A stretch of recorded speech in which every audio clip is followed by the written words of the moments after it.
Okay. Good evening all of you. எனக்கு சொல்கிறது கேட்குது தானே?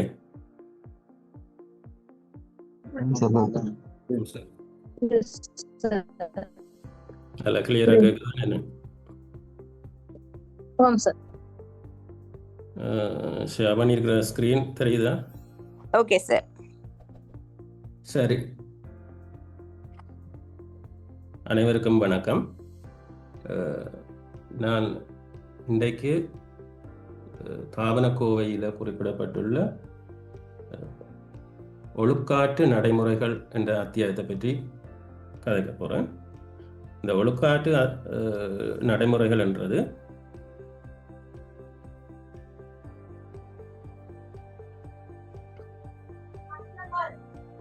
ஸ்க்ரீன் தெரியுதா?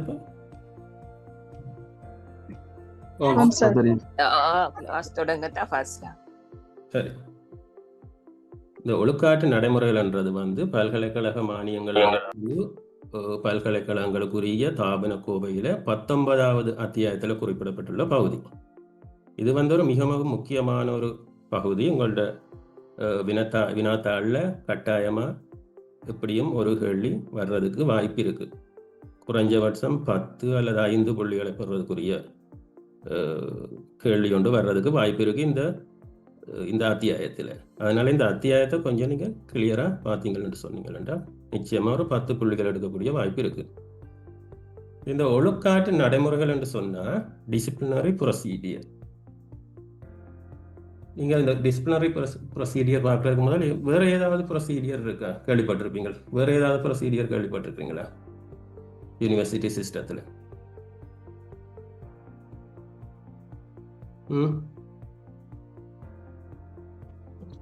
அப்பாயின்மெண்ட் ப்ரொசீஜர் இருக்குதா சார்? சரி, அப்பாயின்மெண்ட் ப்ரொசீஜர். வேறு ரிக்ரூட்மெண்ட் என்ற அப்பாயின்மெண்ட். ஓகே. அது தவிர ப்ரொக்யூமெண்ட் ப்ரொசீடியர்னு சொல்லி இருக்குது. இப்போ ஒவ்வொரு இதுக்கும் என்னென்ன நடைமுறைகளை நாங்கள் பின்பற்ற வேண்டுமென்றதை தெரியப்படுத்திருக்கிறது அந்த ப்ரொசீடியர் நடைமுறைகள்.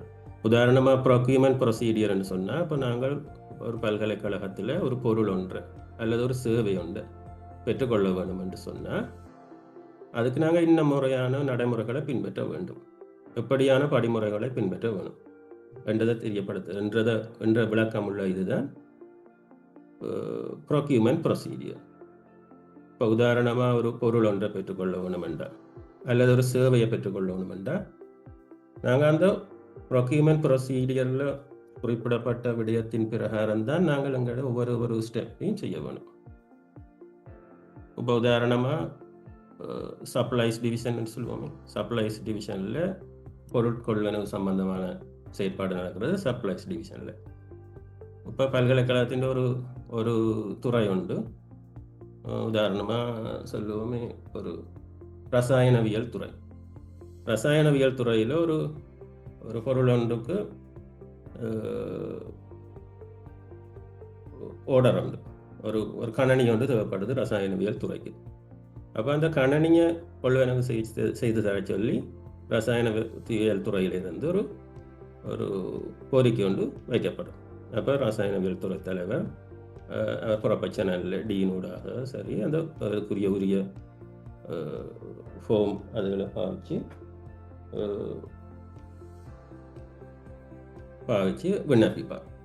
விண்ணப்பிக்க அது உரிய நடைமுறைகளூடாக சப்ளைஸ் டிவிஷனுக்கு வந்த பிறகு 2 கம்ப்யூட்டருக்கு ஆர்டர் வந்தோடனே சப்ளைஸ் டிவிஷனில் இருக்கிறவன் நேராக போய் கம்ப்யூட்டர் கடையில் போய் 2 கம்ப்யூட்டர் தாங்கன்னு சொல்லி வேண்டியில்லாது.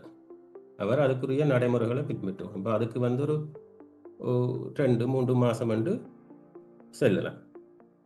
அதே மாதிரி ஒரு சேவையை பெற்றுக்கொள்ளணும் என்று சொன்னார், செக்யூரிட்டி சர்வீஸ் அல்லது கிளீனிங் சர்வீஸ் போன்ற சேவைகளை பெற்றுக்கொள்ளணும் என்று சொன்னால் அதுக்கு உரிய நடைமுறைகள் இருக்குது. அதுவும் இந்த ப்ரொக்யூமெண்ட் ப்ரொசீடியரில் இருக்குது. அப்போ இந்த ரசாயனவியல் துறையில் இருக்கிறவர் தெரியாது என்ன கம்ப்யூட்டர் நான் ஆர்டர் பண்ணினா அதுக்கு பிறகு நான் அங்கே என்னென்ன நடக்குது அந்த சப்ளைஸ் டிவிஷனில் என்னென்ன நடக்குதுன்றது ரசாயனவியல் துறையில் இருக்கிறவர் தெரியாது. அவர் முதல் மாதம் போட்டுட்டு 2ஆம் மாதம் வரையில் 3ஆம் மாதம் வரையில் அவர் என்ன சொல்லுவார், இவங்க சப்ளைஸ் டிவிஷனில் இருக்கிறவங்க சும்மா இருக்கிறாங்க, அவங்க ஆர்டர் பண்ணாலும் உடனே சாமான் வராது, அப்படி இப்படி என்று அவர் சொல்லுவார். ஆனால் அதுக்குரிய நடைமுறைகள் இருக்குது. இப்போ ஒரு ஆர்டர் வந்தால் முதல்ல அதுக்குரிய ஸ்பெசிஃபிகேஷன் ப்ரிப்பேர் பண்ணணும், அதுக்கு பிறகு டிஇசி போடணும், டிஇசியில் ரெக்கமெண்ட் பண்ணி ப்ராக்யூமெண்ட் கமிட்டி போய் அதுக்கு பிறகு கோட்டேஷன் கால் பண்ணி, கோட்டேஷன் கால் பண்ணுறேன்டா அப்படி பேப்பர் அட்வர்டைஸ்மெண்ட்டா அல்லது ரெஜிஸ்டர்ட் சப்ளைஸா அப்படி அது கால் பண்ணி அதுக்கு பிறகு அவார்ட் பண்ணும்போது யாருக்கு லோவஸ்ட்டுக்கு அவார்ட் பண்ணும்போது அவர் சில வழியில் லோவஸ்ட் அவார்ட் பண்ணால் பிறகு வழங்க இல்லாதுன்னு சொல்லலாம்.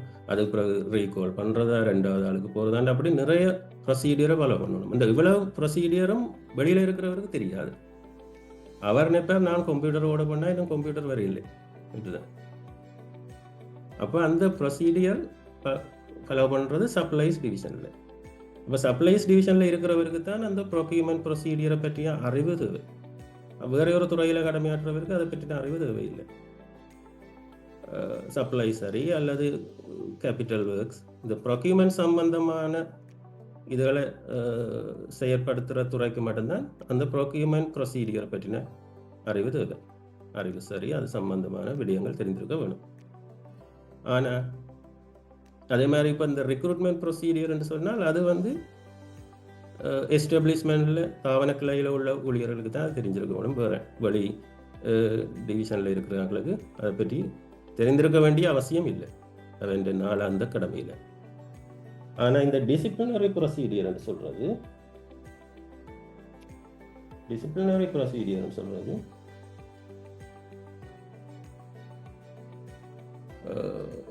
சப்ளைஸ் டிவிஷன் இல்லை, எஸ்டாப்ளிஷ்மெண்ட் டிவிஷன் இல்லை, எந்த ஒரு இதுலையும் எந்த ஒரு துறையில் வேலை செய்கிறவருக்கும் கட்டாயமாக தெரிஞ்சிருக்க வேண்டிய ஒரு ஒரு அத்தியாயம் தான் இந்த ஒழுக்காற்று நடைமுறை என்ற அத்தியாயம். சரிதானே? இந்த ஒழுக்காற்று நடைமுறை பற்றிய விடயம் இப்போ நீங்கள் உங்களோட பரீட்சைக்காக மட்டுமில்லை,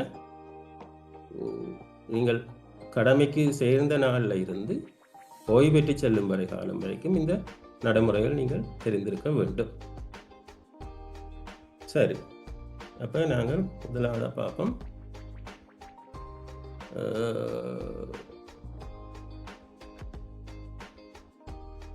இந்த ஸ்கிரீன் தெரியுதானே? என்ன ரைட்.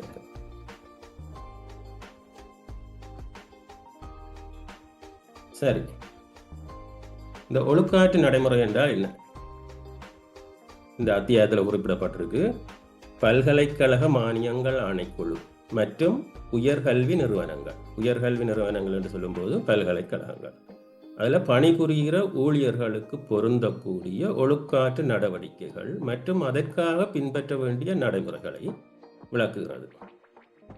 ஒரு ஒழுக்காற்று நடைமுறை ஒழுக்க மீறலில் ஒருவர் ஈடுபட்டால் அவருக்கு என்ன மாதிரியான நடவடிக்கை எடுக்க வேண்டும், அதாவது பல்கலைக்கழக மானியங்கள் ஆணைக்குழு மற்றும் அதன் கீழ் உள்ள நிறுவனங்களில் என்ன மாதிரியான நடவடிக்கைகள் எடுக்க வேண்டும் என்பது தான் இந்த அத்தியாயம் விளக்குகிறது. சரிதானே? இப்போ உயர்கல்வி நிறுவனங்கள் என்று சொல்லும்போது பல்கலைக்கழகங்கள், பல்கலைக்கழக கல்லூரிகள் மற்றும் உயர்கல்வி நிறுவனங்கள் உட்பட அனைத்து உயர்கல்வி நிறுவனங்களினதும் ஊழியர்களினது ஒழுக்கத்தினை பேணுவதுதான் இதன் நோக்கம். அப்போ ஒரு பணியாளருடைய தவறான நடத்தை குறைபாட்டை எப்படி பொருத்தமான முறையில் கையாள்வது என்பது தான் இந்த ஒழுக்காற்று நடைமுறை என்ற அத்தியாயம் விவரிக்கிறது. சரிதானே சார்? அதுல ஒன்று கேட்கணும் சார். பல்கலைக்கழக கல்லூரிகள், யூனிவர்சிட்டி காலேஜஸ் இப்போ இருக்கும். அது நான் இங்கே அடுத்த ஸ்லைட்ல நான் உங்களுக்கு விளங்கப்படுத்துவேன். சரிதானே? ஓகே. சரி, அப்போ இந்த ஒழுக்காற்று இதை செய்கிறதுக்கு, ஒழுக்காற்று நடவடிக்கை எடுக்கிறதுக்கு ஒரு அதிகாரிகள் வேணும். அதிகாரிகள் என்று சொல்றது ஓதோரிட்டிஸ்ன்றது, அதாவது அதுக்கு அதிகாரி என்றது சரியான தமிழ் பதம் தெரியல.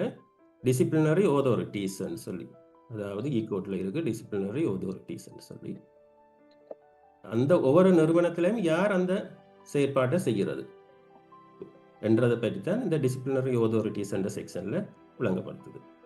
அதாவது ஆணைக்குழு மற்றும் உயர்கல்வி நிறுவனங்களில் டிசிப்ளினரி authorities யார்? ஒழுங்கு நடவடிக்கை எடுக்க அங்கீகரிக்கப்பட்ட நபர்கள் அல்லது அமைப்புகள் ஒழுக்காற்று அதிகாரிகள் என்று அழைக்கப்படுகிறார். அவர்களுக்கு ஒழுங்கு சட்டங்களை நடைமுறைப்படுத்தவும் விசாரணை நடத்தவும் தண்டனை விதிக்கவும் அதிகாரம் உண்டு. அவர்களுக்கு தான் அதிகாரம் வழங்கப்பட்டிருக்கிறது. இப்போ ஒரு நிறுவனத்தில் நடக்கிற ஒழுக்க மீறல் சம்பந்தமாக நடவடிக்கை எடுக்கிறதுக்கு அதிகாரம் வழங்கப்பட்டார்கள் தான் ஒழுக்காற்று அதிகாரிகள் எனப்படுவார். அப்போ முதலாவது நாங்கள் எடுத்தோம் என்று சொன்னால் பல்கலைக்கழக மானியங்கள் ஆணைக்குழு. அதுதான் எங்களுடைய இந்த உயர்ந்த அமைப்பு எல்லாத்துக்கும். அப்போ இந்த மானியங்கள் ஆணைக்குழுவில் இருக்கிற வேலை செய்கிற ஆட்களுக்கு ஊழியர்களுக்கு ஆணைக்குழு தான் முழுமையான ஒழுக்காற்று அதிகார சபை, அதாவது கமிஷன், யூனிவர்சிட்டி கிராண்ட் கமிஷன் என்று சொன்னால் அந்த கமிஷன் தான் அதில் ஒழுக்காற்று அதிகார சபை. கமிஷன் என்று சொல்கிறது அந்த ஆணைக்குழுவில் ஒரு தலைவர் இருப்பார், சேர்மன், ஒரு வைஸ் சேர்மன் இருப்பார். அது தவிர 5 உறுப்பினர்கள் இருப்பார்கள். அந்த 5 உறுப்பினர் மொத்தம் 7 பேர் இருப்பார்கள். அது தவிர திரைசேரியின் பிரதிநிதி என்று சொல்லியிருப்பார், செயலாளராக ஆணைக்குழுவின் செயலாளர் இருப்பார். இந்த அமைப்பு தான் ஆணைக்குழு, கமிஷன். அப்போ அந்த கமிஷனில் யூஜிசியில் வேலை செய்கிறார்கள்ன்ற ஒழுக்காற்று அதிகாரி வந்து கமிஷன். ஆனால் அந்த ஆணைக்குழு அந்த தனது அதிகாரத்தை தலைவருக்கு வழங்கலாம், தலைவர் அல்லது தவிசாளர்னு சொல்லலாம், சேர்மனுக்கு வழங்கலாம். அது சட்டத்தின் 7(3) மற்றும் 8(3)ல குறிப்பிடப்பட்டிருக்குது. கமிஷன் பவரை அதில் சேர்மனுக்கு வழங்கலாம். இதுதான் பல்கலைக்கழக மானியங்கள் ஆணைக்குழுன்னு சொல்லி. அதுக்கு கீழே பார்த்தீங்கன்னு சொன்னால் பல்கலைக்கழகத்தில் அதன் மிக உயர்ந்த அமைப்பு பேரவை என்று உங்களுக்கு தெரியும். கவுன்சில் என்றால் பேரவை, செனட் என்று சொன்னால் மூதவை. அதை ஞாபகம் வச்சுக்கொள்ளுங்க. சில வேளை பேரவை மூதவைக்கு இடையில வசனம் சில வேளையில் கன்ஃபியூஸ் ஆகலாம். பேரவை என்றால் கவுன்சில், மூதவை என்றால் செனட். அப்போ அந்த ஒரு பல்கலைக்கழகத்தின் முழு ஊழியர்களுக்கும் எதிராக ஒழுக்காற்று நடவடிக்கை எடுக்கிற அதிகாரம் இருக்கு பேரவைக்கு. பேரவை தான் மிக உயர்ந்த அமைப்பு. அந்த பேரவைக்கு இருக்கிற அதிகாரத்தின் ஒரு பகுதியை அந்த பேரவை அந்த பல்கலைக்கழகத்தின் துணைவேந்தருக்கு வழங்கலாம். துணைவேந்தருக்கு வழங்கலாம் யாருக்கு என்று சொன்னால் ஆசிரியர்கள் மற்றும் அதிகாரிகள் அல்லாத உறுப்பினர்களுக்கு. அவர்களுக்கு எதிராக ஒழுக்காற்று நடவடிக்கை எடுக்கும் போது ஆசிரியர் மற்றும் அதிகாரிகள் அல்லாத உறுப்பினர்களுக்கு நடவடிக்கை எடுக்கும் போது அந்த பேரவை அந்த அதிகாரத்தை பவரை துணைவேந்தருக்கு வழங்கலாம். இது சட்டத்தின் 45(2) குறிப்பிடப்பட்டிருக்கு. அப்போ இந்த ஆசிரியர்கள் என்று சொன்னால் யார்? ஒரு பல்கலைக்கழகத்தில் ஆசிரியர் என்று குறிப்பிடப்படுபவர்கள் யார்? சில இப்படியும் கேள்வி வரலாம். இது ஒழுக்காற்று சம்பந்தமான கேள்வியில் பல்கலைக்கழகத்தில் ஆசிரியர் என வகைப்படுத்தப்பட்டுள்ளவர்கள் யார் என்று கேட்டால் என்ன பதில் சொல்லுங்க?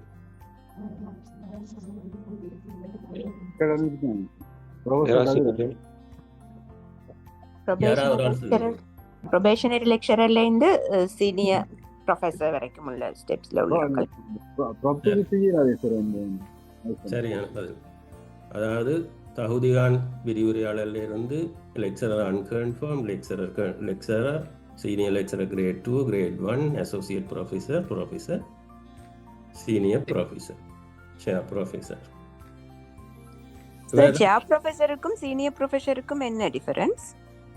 ஷேர் ப்ரொஃபசர் சொல்றது சீனியர் ப்ரொஃபசர் ஒரு கேட்டகரி. ஷேர் ப்ரொஃபசர் சொல்றது ப்ரொஃபசர்ல 2 வகை இருக்கு. மெரிட் ஆர்டர்ல வர்றார்கள். மெரிட்ல வரார்கள் வந்து சீனியர் லெக்சரர் கிரேட் 2ல இருந்து அப்ளை பண்ணி மெரிட்ல வர்றது தான் நார்மல் ப்ரொஃபசர். அதாவது இப்போ ஒரு டிபார்ட்மெண்ட் எடுக்கும், ஜூலஜி டிபார்ட்மெண்ட் ப்ரொஃபசர் இன் ஜூலஜி என்று தான் அவர் சொல்றது.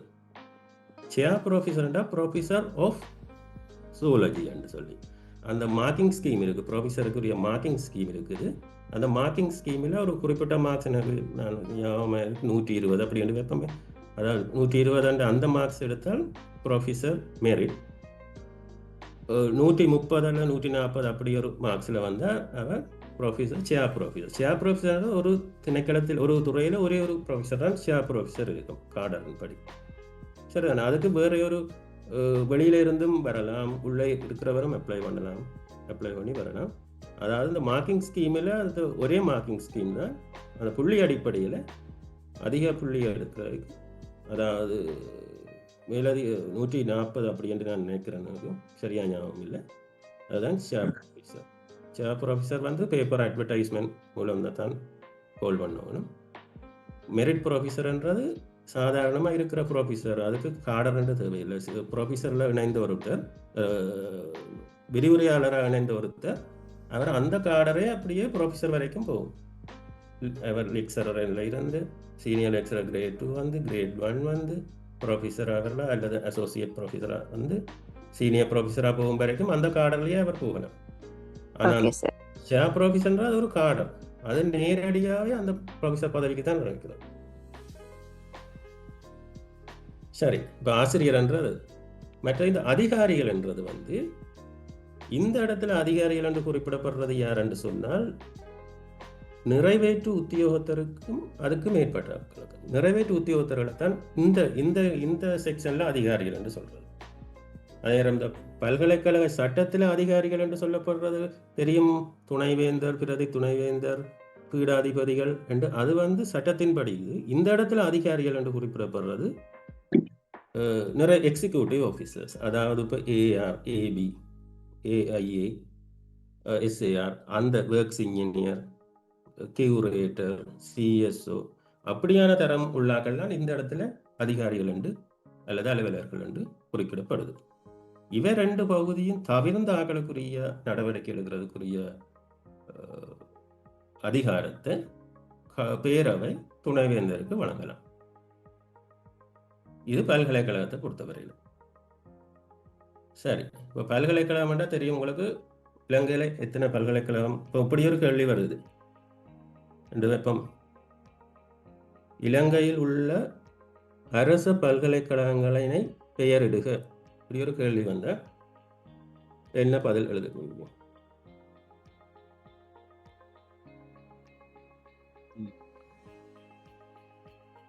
இந்த இதில் ஸ்க்ரீனில் இருக்கிற அவ்வளோ பேரையும் அதுதான் சரியான அப்படியே சொல்கிறீங்க. 17 பல்கலைக்கழகங்கள் இருக்கின்றது. கொழும்பை சுற்றி புதுக்க வந்ததோட 6, ஒவ்வொரு மாநிலங்களை பொறுத்து ஞாபகத்தில் வச்சுக்கொள்ளலாம். அப்போ எல்லாம் 17, 21 உயர்கல்வி நிறுவனங்கள், 2 கேம்பஸ். இப்போ நான் கேட்ட கேள்வி, இலங்கையில் உள்ள அரச பல்கலைக்கழகங்கள் எத்தனை? அதாவது யூஜிசி கீழே இல்லாததையும் குறிப்பிடப்படும். அது நீங்கள் அந்த அரச பல்கலைக்கழகங்கள் என்று கேட்டால், அரச பல்கலைக்கழகங்கள் சொன்ன இப்போ இதில் அந்த ஸ்கிரீனில் இருக்கிற 17 பல்கலைக்கழகங்களும் பல்கலைக்கழக மானியங்கள் ஆணைக்குழுவின் நேரடி கட்டுப்பாட்டில் கீழே இருக்கிற பல்கலைக்கழகங்கள் தான். இது வந்து பல்கலைக்கழகம் ஆரம்பிக்க வருஷத்தின் அடிப்படையில் வகைப்படுத்தப்பட்டிருக்கு. கொழும்பு பல்கலைக்கழகத்திலிருந்து வவுனியா பல்கலைக்கழகம் வரை 17 யூனிவர்சிட்டி. இதை தவிர வேற பல்கலைக்கழகங்கள், பல்கலைக்கழக மானியங்கள் ஆணைக்குழுவின் கீழ் இல்லாத பல்கலைக்கழகங்கள் இருக்குது. அதில் முதலாவதாக இருக்கு பிக்ஸு யூனிவர்சிட்டி என்று சொல்லி, பிக்குகள் பல்கலைக்கழகம். இது அனுராதபுரத்தில் இருக்குது. இது வந்து உயர்கல்வி அமைச்சின் கீழே இருக்குது. அதே மாதிரி புடிஸ்ட் அண்ட் பாலி யூனிவர்சிட்டி என்று சொல்லி இருக்குது கொழும்பில். அது வந்து கல்வி அமைச்சின் கீழே இருக்குது. இதே மாதிரி பாதுகாப்பு அமைச்சின் கீழே பல்கலைக்கழகம் இருக்குது. கேடியூன்னு சொல்றது sir general sir John Kotelawala university. அது தவிர இன்னும் 2 பல்கலைக்கழகம் இருக்கு. ஓஷன் யூனிவர்சிட்டி ஆஃப் ஸ்ரீலங்கான்னு சொல்லியிருக்கு. யூனிவர்சிட்டி ஆஃப் வொகேஷனல் டெக்னாலஜின்னு இருக்கு. இது ministry of skills development and vocational training கீழே இருக்குது. இந்த பல்கலைக்கழகங்கள் எல்லாம் பல்கலைக்கழக மானியங்கள் ஆணைக்குழுவின் சட்டங்கள் அதுகளுக்கு இல்லை, அதுக்கென்று வேற இது இருக்கு, அதன் கீழே தான் இயங்குறது. சார் மன்னிச்சுக்கொள்ளணும், வேற எதனை பல்கலைக்கழகம் தான் இந்த ஸ்ரீலங்கா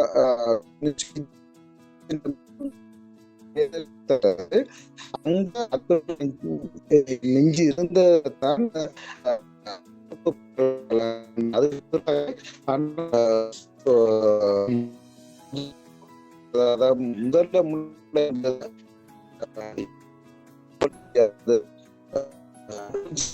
முதல்ல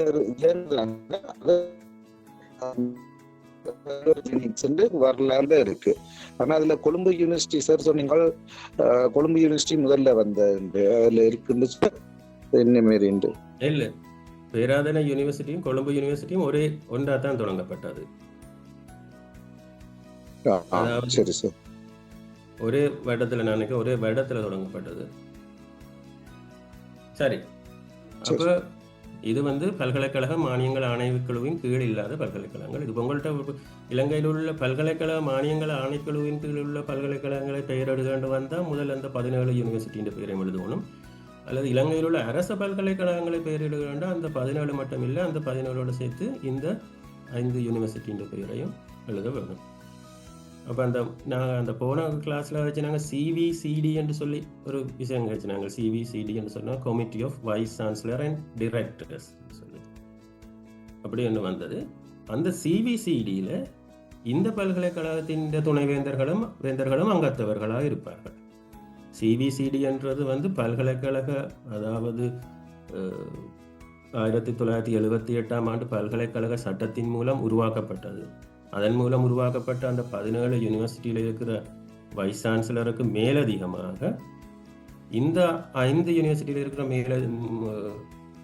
வைஸ் சான்சலரும் அந்த சிபிசிடியின் அங்கத்தவர்களாக இருக்கணும்.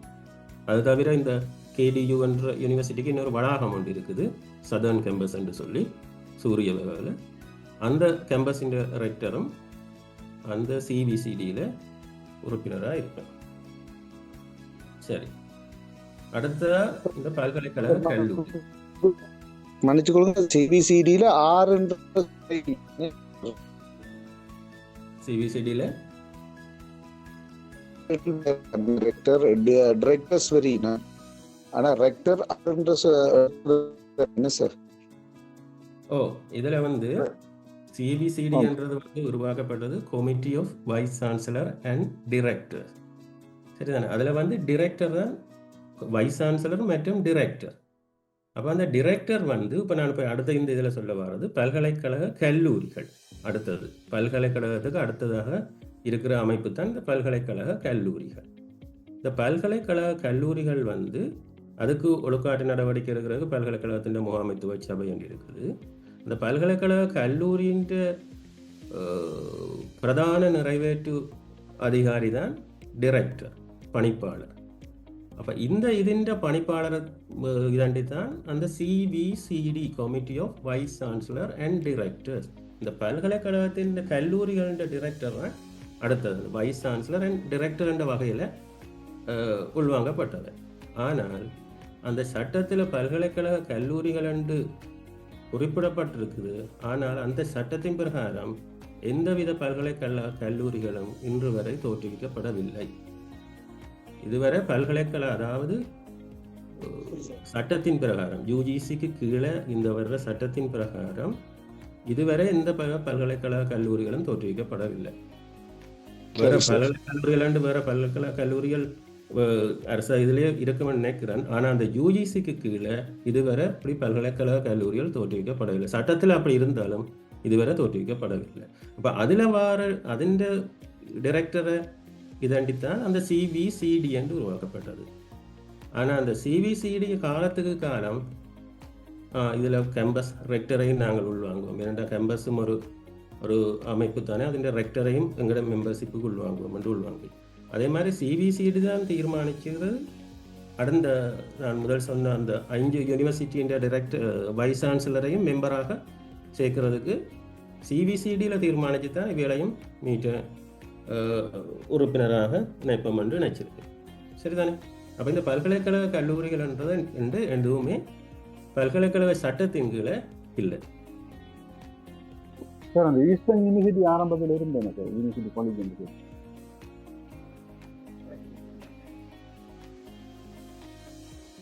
யூனிவர்சிட்டி காலேஜ் இருந்தது சார். 81ல இருந்து 86 மட்டும் இருந்தது. ஆ, அதுக்கு அது பிறகுதான் சரி அப்படி சரி இருந்திருக்கலாம்னு நினைக்கிறேன். ஆனா அதுக்கு அப்படி பிறகு அது வட உருவாக்கப்படவில்லை என்றுதான். என்னென்னா நான் இப்போ இது வந்து சொல்றது, எங்களுக்கு ஒரு ஒர்க் ஷாப் ஒன்று நடந்தது இப்படி இது சம்பந்தமா. அந்த ஒர்க் ஷாப் நடத்தினது பல்கலைக்கழக மானியங்கள் ஆணைக்குழு என்று அப்போது இருந்த செயலாளர் திசன் அந்த சேனசேகரன் சொல்லி அவர் சொன்னதைத்தான் நான் சொல்றேன். ஆனால் அந்த நேரம் இருந்து இப்போ இல்லாமல் போயிடுச்சுதா அல்லது உருவாக்கவே இல்லையான்றது எனக்கு சரியாக தெரியலை. ஆனால் அவர் இந்த ஒர்க் ஷாப்பில் சொன்ன விஷயம்தான். அப்படி கல்லூரி என்று ஒன்று உருவாக்கப்படவில்லை. ஆனா சார் ஈஸ்டர்ன் யூனிவர்சிட்டி ஆரம்பத்தில் இருந்தது சார். 81ல இருந்து 86 மட்டும் இருந்தது. அதுக்கு பிறகுதான் ஈஸ்டர்ன் யூனிவர்சிட்டியா மாறினான் சார். இல்ல, அது வந்து யூனிவர்சிட்டி அஃபிலியேட்டட் யூனிவர்சிட்டி காலேஜியா இருந்தது. கிழக்கு மாகாண இணைக்கப்பட்ட பல்கலைக்கழகம், வட மாகாண இணைக்கப்பட்ட பல்கலைக்கழகம், வட மத்திய மாகாண இணைக்கப்பட்ட பல்கலைக்கழகம். அது ரஜரட்ட பல்கலைக்கழகமும் ரஜரட்ட யூனிவர்சிட்டியாகவும், வவுனியா யூனிவர்சிட்டி வடமாகாண இணைக்கப்பட்ட பல்கலைக்கழகம். சரி, அதான் மாறினேன். சரி, அடுத்ததாக பார்ப்போம் உயர்கல்வி நிறுவனங்கள். உயர்கல்வி நிறுவனங்கள் என்று சொன்னால் ஒவ்வொரு பல்கலைக்கழகத்தோடு இணைக்கப்பட்டிருக்கும் இணைக்கப்பட்டிருக்கிற நிறுவனங்கள். உதாரணமாக கொழும்பு பல்கலைக்கழகத்தை எடுத்தால் அதில் IHR institute of human resource advancement என்று சொல்லி ஒரு நிறுவனம் இணைக்கப்பட்டிருக்கும். அதே மாதிரி பேராதனை பல்கலைக்கழகத்தை எடுத்தால் post graduate institute of science, post graduate institute of agriculture. Open university எடுத்தால் post graduate institute of English.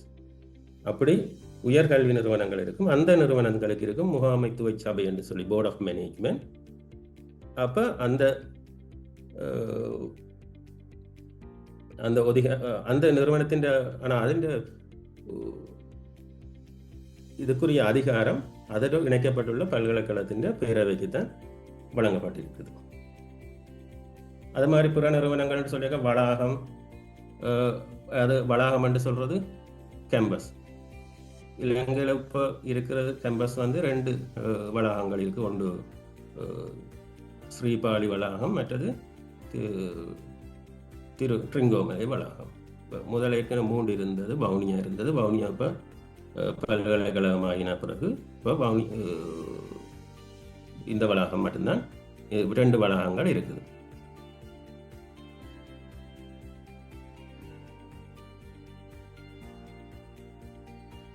சரிதானே? அதுக்கு பிறகு அப்போ அந்த வளாகத்தின் ஊழியர்களை பொறுத்தவரையில் அவையன்ற ஒழுக்காற்று அதிகாரி அந்த பேரவை, அந்த கேம்பஸ் போர்ட் இல்லை, அது இணைக்கப்பட்டுள்ள பல்கலைக்கழகத்தின் பேரவை தான் இறுதி ஒழுக்காற்று அதிகாரி.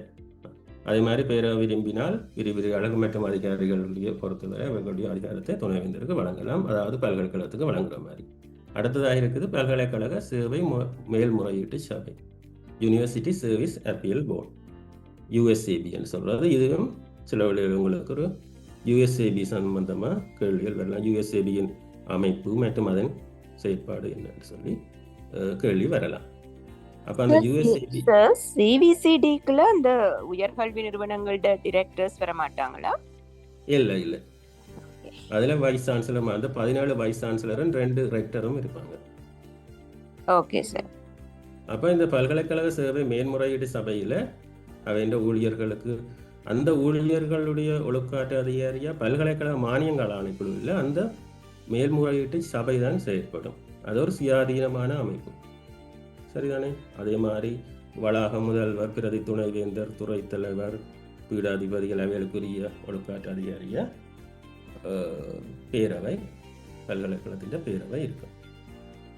சரிதானே? இப்போ உங்களுக்கு விளக்கம் இருக்கும். ஒவ்வொரு நிறுவனத்திலையும் அந்த டிசிப்ளினரி ஆக்ஷன் எடுக்கிறதுக்கு யாருக்கு அந்தந்த பவர் இருக்குன்னு சொல்லி.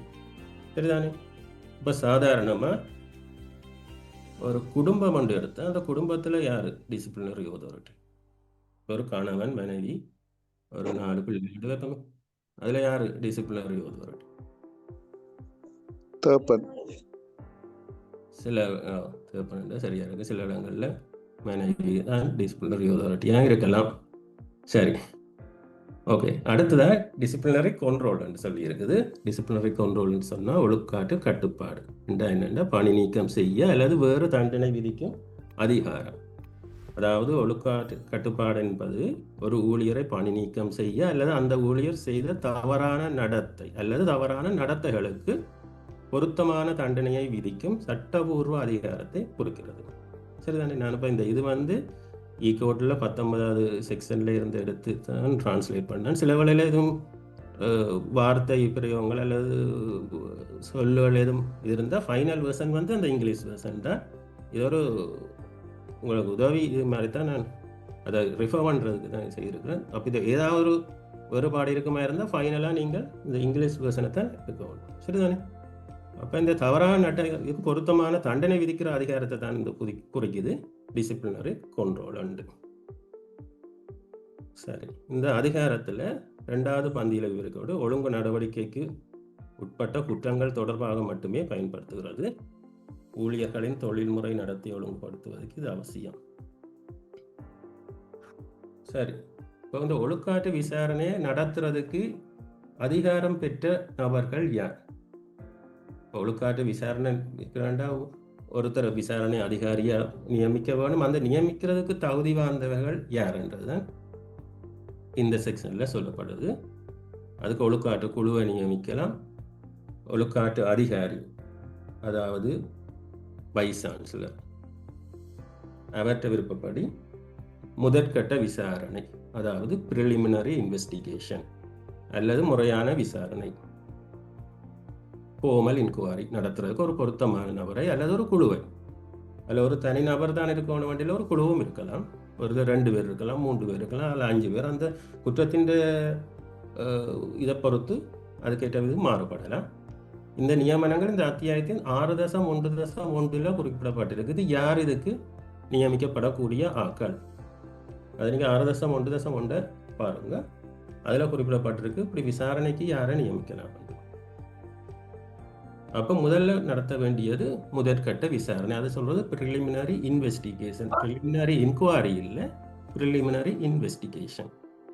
அதை நடத்துவதற்கு ஏதேனும் ஒரு தவறான நடத்தை பற்றிய தகவல் கிடைத்தவுடன் ஆணைக்குழுவின் தலைவர், அதாவது யூஜிசியை பொறுத்தவரையில், அல்லது தொடர்புடைய உயர்கல்வி நிறுவனத்தின் பிரதான நிறைவேற்று அதிகாரி, சீஃப் எக்ஸிக்யூட்டிவ் ஆஃபீஸர், பல்கலைக்கழகம் என்றால் துணைவேந்தர், முதற்கட்ட விசாரணை நடத்துவதற்கு பொருத்தமான நபரை நியமிக்க அதிகாரம் பெற்றிருப்பார். ஏதாவது ஒரு தவறான நடத்தை அல்லது ஒரு குற்றம் சம்பந்தமான ஒரு முறைப்பாடு கிடைத்தவுடனே அவர் அதை முதற்கட்ட விசாரணை நடத்துறதுக்கு ஒருவரை நியமிக்கலாம், தகுதி வாய்ந்த ஒருவர். அந்த தகுதி வாய்ந்த ஒருவர் யார்ன்றது இந்த 6.1.1 என்ற செக்ஷன்ல குறிப்பிடப்பட்டிருக்குது. சரிதானே? அப்ப இதுல எந்த ஒரு பதவி வாய்க்கும் நபரும் தவறான நிரந்தர, தற்காலிக, சாதாரண பதவி வாய்க்கும் எந்த ஒரு நபரும் எந்த ஒரு தவறான நடத்தை தாமதம் தண்டனைக்குரியது. உடனடியாக அது சம்பந்தமாக நடவடிக்கை எடுக்க வேண்டும். இப்போ உதாரணமா பல்கலைக்கழகத்தில் பார்த்தா சிரேஷ்ட துணைவேந்தர் இருப்பார், அதுல இருந்து சிரேஷ்ட பேராசிரியர் இருப்பார், அதுல இருந்து விரிவுரையாளர் வர ஆசிரியர்கள் இருப்பினர். அதே மாதிரி மற்ற பார்த்தா பதிவாளர்ல இருந்து உதவி பிரதி பதிவாளர், உதவி பதிவாளர், management assistant, technical officer, work site அப்படி என்று இருப்போம். அதே மாதிரி டெம்பரரியான ஆட்கள் இருக்கும். இவர்கள் எல்லாருக்கும் இந்த இது பொருந்தும். எல்லாருக்கும் இந்த கோட்ல இருக்கிற விடயங்கள் பொருந்தும். அதாவது தவறான செயலில் ஈடுபட்டால் இப்படி பார்ப்போமே. இப்போ பல்கலைக்கழகத்தை பொறுத்தவரையில் அதில் கிளீனிங் சர்வீஸ் இருக்கும், அதாவது பிரைவேட் கிளீனிங் சர்வீஸ் அல்லது செக்யூரிட்டி சர்வீஸ். அதில் ஒரு உறுப்பினர் தவறான நடவடிக்கை இருந்தால், உதாரணமாக ஒரு பொருள் ஒன்று போகும்போது களவெடுத்து கொண்டு போனால் அல்லது உள்ளுக்குள்ள எதுவும் ஒரு முரண்பாடு அப்படி ஈடுபட்டால் அதுக்கு இந்த கோட் அதுக்கு செல்லுபடியாது. அது அந்த நிறுவனத்தோடு அதுக்கண்டு அக்ரிமெண்ட் சைன் பண்ணுவார். இப்போ அவர் ஒரு பொருளை செய்த மாட்டால் அது அந்த நிறுவனத்தில இருந்து பெற்றுக்கொள்ளுறதுக்கு அதுக்குரிய வழிமுறை அந்த அக்ரிமெண்டின் பிரகாரம், உடன்படிக்கையின் பிரகாரம் தான் அதுக்குரிய நடவடிக்கை எடுக்கப்படும். அதை விட அவர் ஏதாவது கிரிமினல் குற்ற செயலில் ஈடுபட்டால் அது சாதாரண போலீஸ் ஊடாக அந்த நடவடிக்கை எடுக்கப்படும். அப்போ இது பல்கலைக்கழகத்தில் இருக்கிற ஊழியர்களுக்கு தான் இது பொருத்தப்பட இருக்கும்.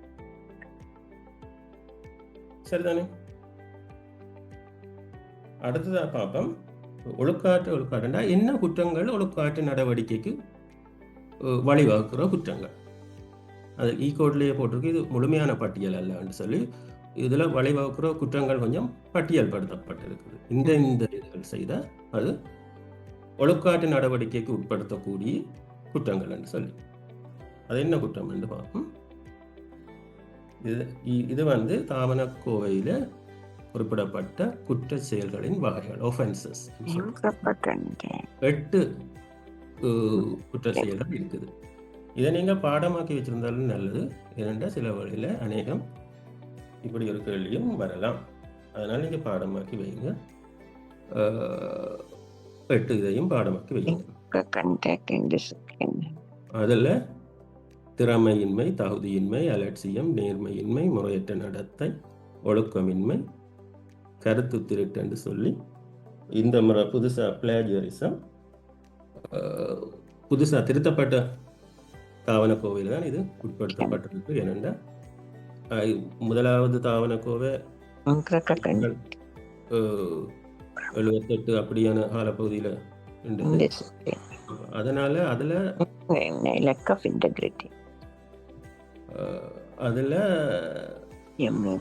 இந்த பிளாஜரிசம் பற்றின இது அந்த நேரம் இல்லை. அது இப்போ இது நவீன இதுக்கு பிரகாரம் இந்த கருத்து திருட்டு என்றது ஒரு குற்ற செயலாக குறிப்பிடப்பட்டிருக்கு. சரி, இந்த 8 இதையும் நீங்கள் மனப்பாடம் பண்ணி வைக்கிறது உங்களுக்கு நல்லது. சில வழியில் குற்ற செயல்களை விவரிக்குன்னு சொல்லி வரலாம். அல்லது குற்ற செயல்கள் ஏதாவது இரண்டினை தாவனக்கோவையின் 19வது அத்தியாயத்தின் பிரகாரம் குற்ற செயல்கள் என வகைப்படுத்தப்பட்டுள்ளவற்றில் இரண்டினை விவரிக்குக அப்படி என்று சொல்லி வரலாம்.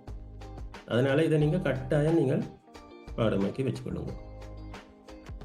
சரி, இந்த குற்ற செயல்களை நாங்கள் ஒன்று ஒன்றா பார்ப்போம். முதலாவது திறமையின்மை. திறமையின்மை என்ற எஃபிஷியன்ஸ் இல்லாத. திறமையின்மை என்பது ஒரு பணியாளர் தனது அலட்சியம், கவனக்குறைவு அல்லது பிற தவறு காரணமாக அவரிடமிருந்து எதிர்பார்க்கப்படும் கடமைகளை போதுமான அளவு செய்ய தவறுதல். உதாரணம், சரியான நேரத்தில் வேலையை முடிக்க தவறுதல், அடிக்கடி தவறுகள், குறைந்த அளவிலான செயற்றம். இப்போ உதாரணமாக ஒரு மேனேஜ்மெண்ட் அசிஸ்டன்ட் ஒன்று எடுப்போம். இப்போ அவர் வந்து அவரால் இன்றைக்கு ஒரு 10 வவுச்சர் ப்ரிப்பேர் பண்ண முடியும், அல்லது ஒரு 10 கடிதம் தயாரிக்க முடியும். ஆனால் அவர் ஒரு அலட்சியம் இதில் 2 தான் என்றது. ஒரு லெட்டரை அடிக்கிறது, அடித்து போட்டு அப்புறம் அங்கே போயிருந்து வேறோட கதைச்சு கொண்டிருக்கிறோம், அல்லது ஃபோனில் போய் கதைக்கிறது, ஃபோனில் போய் செக் பண்ணுறது, அப்புறம் அங்கே டீ குடிக்க போகிறது, பிறகு வந்து மிச்சது டீ குடிக்க போய் வழியில் நிற்கிறோம், ஒவ்வொருத்தரோடையும் கதைச்சு இந்த கேண்டீனில் இருந்து கதைச்சி பிறகு ஒரு கொஞ்சம் நேரத்தில் அடித்து அப்படியே அவர்கிட்ட எதிர்பார்க்கிறத விட குறைஞ்ச அளவு அவுட்புட் அவரால் செய்ய முடியாத காரணத்தால் இல்லை, செய்ய முடிந்து கூட அவரால் குறைந்த அளவான செயற்றுடன் தான் திறமையின்மை என்ற குற்றத்தில் வரும். அடுத்ததாக தகுதியின்மை என்று நான் போட்டிருக்கேன். தகுதி என்றதில் நான் குறிப்பிடுறது அந்த கல்வி தகுதி இல்லை. ஒரு பணியாளர் தனது கடமையை திறம்பட செய்வதற்கு தேவையான அறிவுசார் குணாதிசயம், உடல் ரீதியான மற்றும் பிரகடனங்களை கொண்டிருக்காத இதெல்லாம் தகுதியின்மை என்று சொல்றது. உதாரணமாக, ஒரு பணிக்கு தேவையான திறன் இல்லை, புதிய தொழில்நுட்பங்களுக்கு ஏற்ப மாற இயலாம். இப்போ சில இதில் பார்த்தால் சில பேருக்கு இமெயில் அனுப்ப தெரியாது. ஆனால் இப்போ அவர்கிட்ட ஸ்கீம் ஆஃப் ரிக்ரூட்மெண்ட்டில் இமெயில் அனுப்பணுமென்றது இல்லை. ஆனால் அவருக்கு இமெயில் அனுப்ப தெரியாது, அல்லது ஒரு டாக்குமெண்ட்ஸ் கம்ப்யூட்டரில் டைப் பண்ண தெரியாது, அல்லது இப்போ தமிழில் டைப் பண்ண தெரியாது, அல்லது ஸ்கேன் பண்ண தெரியாது. அப்படியான செயற்பாடுகள் இல்லை தகுதியின்மை என்று சொல்றது. இப்போ தகுதியின்மை என்று சொல்லிக்கல, இப்போ தகுதியின்மையை தீர்மானிப்பதில் பணியாளரின் நிலை, மூப்பு, அனுபவம் மற்றும் அவருக்கு ஒதுக்கப்பட்ட பொறுப்பின் அளவு ஆகியவற்றை கருத்தில் கொள்ள வேண்டும். உதாரணமாக இப்போ ஒரு மேனேஜ்மெண்ட் அசிஸ்டன்ட் இருக்கிறார், 2 வருஷம். ஆனால் 2 வருஷம் ஆகியும் இன்னும் ஒரு லெட்டர் ஒன்று டைப் பண்ண தெரியாது கம்ப்யூட்டரில். அதே மாதிரி இன்னொரு மேனேஜ்மெண்ட், அதே பிரான்ச்சில் இன்னொரு மேனேஜ்மெண்ட் அசிஸ்டன்ட் வந்து ஒரு கிழமை தான், அவருக்கும் லெட்டர் டைப் பண்ண தெரியாது. அப்போ அந்த நேரத்தில் 2 வருஷத்துக்கு முதல் வந்தவரையும் போன கிழமை வந்தவரையும் ஒரே மாதிரி பார்க்கக்கூடாது. அதாவது அவையின் தன்மை, அந்த குற்றத்தின் தன்மை வந்து 2 பேர்லையும் ஒரே சம அளவில் இருக்காது. 2 வருஷமா இருக்கிறவருக்கு வந்து கூடவாத்தான் இருக்கும். காரணம், அவர் 2 வருஷமா கூட அவர் தன்னை முன்னேற்ற இதில் இல்லை.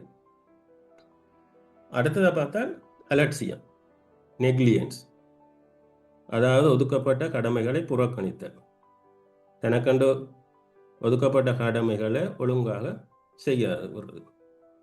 இப்போ இன்றைக்கு இந்த லெட்டரை அடிக்க சொல்லி சொன்னால் அதை விட்டுட்டு அடிக்காம விட்டுட்டு பிறகு லெட்டரை அடித்தாச்சுன்னா ஐயோ மறந்துட்டனே, அப்படி ஒரு அலட்சியமான இதுதான் அலட்சியம். உதாரணமாக விடுப்பு அனுமதி பெறாமல் கடமைக்கு சமூகம் அளிக்காமல் இருக்கிறது அலட்சியம் என்ற குற்றத்தில் தான் வரும். பொறுப்புகளை ஏற்காமல் இருப்பது. இப்போ இன்றைக்கு இந்த ஒரு பொறுப்பொண்டை வழங்கினா அதை ஐயோ இது என்னால் செய்யலாது, இது எனக்கு லிஸ்ட் ஆஃப் டியூட்டியில் இல்லை, இது எனக்கு அப்படி இல்லை என்று புறக்கணிக்கிறது. அதெல்லாம் இந்த அலட்சியம் என்ற குற்றத்துக்குள்ளே வரும். பண விரயம் அல்லது சொத்துக்களுக்கு சேதம் ஏற்படாமல் இருப்பது, உறுதி செய்யாமல் இருப்பது, பணியிடத்தில் பணம் அல்லது சொத்துக்களை பாதுகாக்க சரியான நடவடிக்கை எடுக்காமல் இருப்பது. உதாரணமாக இப்போ ஒரு பெட்டி கேஸ் இருக்கிறவங்க, இப்போ அவருக்கு ஒரு 5000 ரூபா பெட்டி கேஸ் இருக்குது, அதை கவனமாக வச்சு லொக் பண்ணி பூட்டாமல் போயிட்டு லாட்சியில் வச்சுட்டு போயிட்டு அடுத்த நாள் வந்து பார்க்கும்போது அந்த காசு பணம் இருக்கல அந்த லாட்சியில். அப்படியான ஒரு சம்பவத்தில் அதை களவெடுத்தவர் யாரென்று தேடுறதுக்கு முதல் இந்த பொறுப்பான இருந்தவருக்கு அவற்றை அலட்சியத்தால் தான் இந்த சேதம் ஏற்பட்டது. அதே மாதிரி நிறுவன சொத்தை தவறாக பயன்படுத்த பெட்டி காசு 5000 எடுத்த அதை வேறு தனிப்பட்ட செலவுக்கு பயன்படுத்துறது. அப்படியும் 5000 உடனே செலவழிக்க வேண்டியது தனிப்பட்ட தேவைக்கு பயன்படுத்துறது. அப்படியான இதில் தான் அலட்சியம் என்ற குற்றத்துக்கு கீழே வரும். இப்போ அலட்சியம் என்று சொன்னால் அந்த அது ஏற்படுறது சரியான மேற்பார்வை இல்லாதால், அதாவது அவருடைய உயர் அதிகாரி சரியாக அவரை மேற்பார்வை செய்யாத காரணத்தாலும் இந்த அலட்சியம் என்ற குற்றம் செய்வதற்கு ஒரு ஊழியர் தூண்டப்படுது. அடுத்ததாக லேக் ஆஃப் இன்டெகிரிட்டி, நேர்மையின்மை, தனிப்பட்ட ஆதாயத்திற்காக செயற்படுதல், ஒருவரின் சொந்த தனிப்பட்ட ஆதாயத்திற்காக நிறுவனத்துக்கு தீங்கு விளைவிக்கும் வகையில் செயற்படுதல், மோசடி, திருட்டு, ஏமாற்று, மோசடி, கையொப்பமிடுதல், போலி ஆவணங்களை தயாரித்தல். இதை வந்து நேர்மையின்மை என்ற குற்றக்கீழே அடக்கம். உதாரணமாக தவறான ஆவணங்களை தயாரித்தல், பணத்தை திருவுதல், தகவல்களை பொய்யாக்குதல், மற்றவர்களின் கையொப்பத்தை பயன்படுத்தி போலியாக எழுதுதல். இது வந்து லேக் ஆஃப் இன்டெகிரிட்டி என்ற இதில் வரும். அடுத்ததான் இந்த லேக் ஆஃப் இன்டெகிரிட்டியிலே தொடர்ச்சியாக இருக்கு நிதியை தவறாக பயன்படுத்துதல், அறிக்கைகள் மற்றும் ஆவணங்களை தயாரிப்பதில் உண்மையை மறைத்தல், லஞ்சம் கொடுப்பது அல்லது பெறுவது, ஒருவரின் உறவினர் நண்பர்களின் நலனுக்காக உத்தியோகபூர்வ பதவியை பயன்படுத்துதல். இப்போ ஒருத்தட்ட சொந்தக்காரன் வரேன், இப்போ இன்டர்வியூக்கு வரேன், அவனை எடுக்க சொல்லி அப்படி சொல்கிறது, அல்லது ஒரு ஒப்பந்தம் ஒன்றை பெற்றுக்கொள்றதுக்காண்டி உதவி செய்கிறது. இதெல்லாம் இந்த நேர்மையின்மை என்ற குற்றத்துக்கு வரும். நிறுவனத்தின் வளங்களை எடுத்துக்காட்டாக வாகனங்கள், பணம், உபகரணங்கள் அனுமதியின்றி தனிப்பட்ட தேவைகளுக்காக பயன்படுத்துதல். இதெல்லாம் வந்து இந்த நேர்மையின்மை என்ற குற்றத்துக்கு வரும். உதாரணமாக இப்போ ஒரு சம்பவம், உண்மை சம்பவம் வந்து ஒரு பல்கலைக்கழகத்தில் ஒரு பதவி வகிக்கிற ஒரு ஆள், என்ன பதவின்னு நான் சொல்லலை, இந்த பல்கலைக்கழகம்னு சொல்லலை, ஒரு பல்கலைக்கழகத்தில் ஒரு குறிப்பிட்ட பதவியை வகிக்கிறாள். தன் வீட்டுக்கு தன் வீட்டில் திருத்த வேலைகளுக்கு பல்கலைக்கழகத்தின் மெயின்டெனன்ஸ் டிவிஷன் ஊழியர்களை பயன்படுத்தி வீட்டை திருத்த வேலைகளுக்கு அனுப்புகிறேன். ஆனால் அனுப்பும்போது பல்கலைக்கழக வேலைகள் என்று தான் சொல்லி அனுப்புகிறேன். அது பிறகு அந்த நேரம் வந்து கவர்மெண்ட் ஓடிட்டால் பிடிபட்டு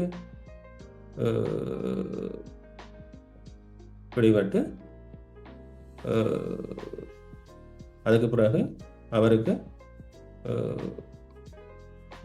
விசாரணைகள் நடந்து அது போய்கொண்டு இருக்கு. இன்னும் விசாரணை முற்ற பிறகு அது வந்து இந்த நேர்மையின்மை என்ற இது கீழே தான் வரும். சரிதானே? அவர் பதவி நீக்கப்படும். நேர்மைன்றதை பார்த்தீங்கன்னு சொன்னால் பரிசுகள் உதவிகளோ அது வந்து என்ன முடிவடைய இல்லை. நான் சொல்கிறேன் அந்த நேர்மையின்மை என்ற இதுக்கு கீழே வர்றதுக்கு உதாரணத்துக்கு சொன்னேன். பரிசுகள் உதவிகளை ஏற்றுக்கொள்வது, உத்தியோகபூர்வ பாவிக்கிறது, இதெல்லாம் இந்த நேர்மையின்மை என்ற குற்றத்துக்கு கீழே வரும். அடுத்ததாக இருக்கு இம்ப்ராப்பர் கண்டக்ட்ன்றது நடத்தை, இம்ப்ராப்பர் கண்டக்ட்ன்றது முறையற்ற நடத்தை. உத்தியோகபூர்வ நம்பிக்கையை மீறும் வகையில் செயல்படுதல், தன்னிடம் ஒப்படைக்கப்பட்ட ரகசிய தகவல்களை வெளியிடுதல் அல்லது உத்தியோகபூர்வ அதிகாரத்தை துஷ்பிரயோகம் செய்தல். உதாரணமாக இப்போ தாவணக்கிளையில் இப்போ இன்றைக்கு ஒரு இன்டர்வியூ நடந்திருக்கு. ஆனால் அது வந்து அந்த இன்டர்வியூ நடந்தால் அது கவுன்சில் ஒரு கொஞ்சம் பேர் செலக்ட் பண்ணப்பட்டிருக்கு. ஒரு 50 பேர் வந்து அதில் 5 பேர் செலக்ட் பண்ணப்பட்டிருக்கு. அப்போ அந்த 5 பேரில் இன்டர்வியூக்கு வந்தவர்கள் இப்போ அங்கே தாவணக்கிளையில் வேலை செய்கிறாள்கிட்ட கேட்குறாரு, இப்போ யார் யார் செலக்ட் பண்ணப்பட்டிருக்குன்னு பார்த்து சொல்லி. இப்போ அதை பார்த்து சொன்னால் அது வந்து இந்த இம்ப்ராப்பர் கண்டக்ட் இதுக்கு கீழே வரும். தன்னிடம் ஒப்படைக்கப்பட்ட ரகசிய தகவலை வெளியிடுதல். அதே மாதிரி கீழ்நிலை அதிகாரிகளிடம் காண்மூடித்தனமாக அச்சுறுத்தும் வகையில் நடந்து கொள்ள. பணியிடத்தில் கீழ்நிலை அதிகாரின்னு நான் சொல்கிறது ஒருத்தருக்கு கீழே வேலை செய்கிறார்கள். உதாரணமாக ஒரு ஆஃபீஸில் அவருக்கு கீழே வேலை செய்கிற மேனேஜ்மெண்ட் அசிஸ்டன்ட் அல்லது ஒர்க் சைட்டை நியாயமற்ற முறையில் நடத்த மிரட்டு இல்லாது. சில பேர் மிரட்டினும் நான் உண்ட இன்க்ரிமெண்ட்டை நிப்பாட்டுவேன் அல்ல உண்ட கன்ஃபர்மேஷனை தர மாட்டேன், அப்படியெல்லாம் மிரட்டு இல்லாது. அவர் இன்க்ரிமெண்ட்டை கொடுக்காம விடலாம் வேணும் என்றால், அதாவது காரணம் சரியான காரணத்தை சொல்லி கொடுக்காம விடுறது வரையும் அப்படி தர மாட்டேன் என்று சொல்லி மிரட்டு இல்லாத. அதை வந்து இவர் அப்படி மிரட்டினால் அவர் முறையிடலாம். அந்த இவர் இப்படி மிரட்டுறார் என்று முறையிடலாம் அவருக்கு எதிராக. அதே மாதிரி தடை செய்யப்பட்ட வெளியிடுதல், நிறுவனத்துக்கு தீங்கு விளைவிக்கும் அல்லது பொதுமக்களுக்கு அல்லது ஊழியர்கள் தெரிந்து ரகசிய தகவல்களை வெளியீடுகளாகி இந்த மொட்டை கடிதம் பெட்டிஷன் மாதிரி போடுவாங்க, அப்படி வெளியிடுறது, அதாவது ரகசிய தகவல்களை வெளியிடுறதுன்னா அது முறையற்ற நடத்தை கீழே தான் வரும். நிறுவனத்துக்கு எதிராக செயற்பட தூண்டுதல், மாணவர்கள் அல்லது ஊழியர்களை நிறுவனத்திற்கு எதிராக செயல்பட தூண்டுதல் வந்து இந்த முறையற்ற நடத்தை என்றது கீழே. இப்போ உதாரணமாக பார்ப்போம், ஒரு துறையில் அந்த துறையில் ஒரு 10 மேனேஜ்மெண்ட் அசிஸ்டன்ட் இருக்கணும்னு. அப்போ அந்த நிறுவனத்தின் அந்த துறையின் தலைவருக்கும் அந்த ஊழியர்களுக்கும் இடையில ஒரு முரண்பாடு, ஏதோ ஒரு விடயம் சம்பந்தமாக ஒரு முரண்பாடு. அப்போ அந்த 10 பேரும் ஒன்றா சேர்ந்து இப்படி வைப்பமே, அவ 10 பேருக்கும் அவ ஓவர் டைம் கொடுக்குறதில்ல, அந்த துறை தலைவர் ஓவர் டைம் கொடுக்குறதில்ல, இல்லை அப்படி சார்பாக ஒரு பிரச்சனை. எங்களுக்கு நாளையில 2 நாள் டைம் தரேன், அதில் இருந்து நீங்கள் தராட்டி நாங்கள் நாளைக்குலேருந்து வேலை செய்ய மாட்டோம், வெளியிலான்னு வந்து நிற்போம்.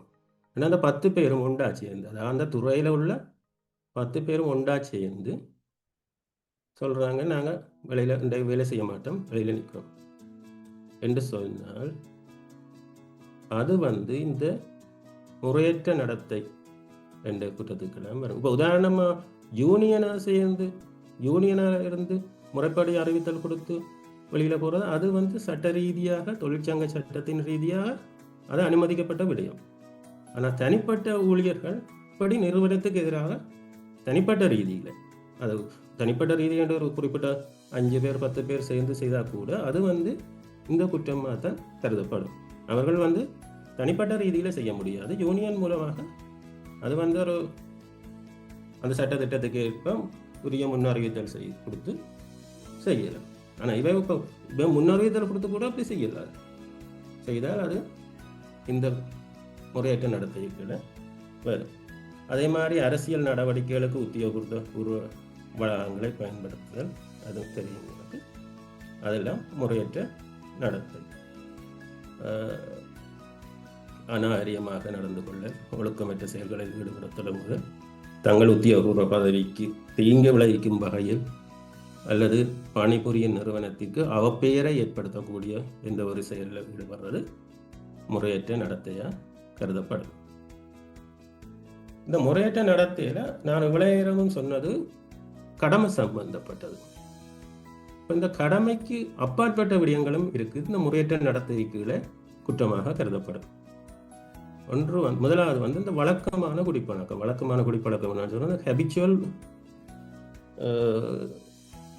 அதாவது அடிக்கடி நெடுகல் குடிப்பழக்கம் இருக்கிறது.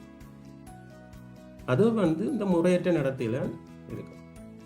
இப்போ ஒருத்தர் வந்து காலமே 8:30 வேலைக்கு வர, அவர் 8:30 வந்து அவர் தன் வேலை எல்லாத்தையும் சரியா எந்த விதமான அவற்றை மேலதிகாரி எந்த விதமான முறைப்பாடும் வழங்க முடியாத வகையில் அவர் தன்னை கடமையை செய்துட்டு 4:15 ஓஃப் ஆகிறார்.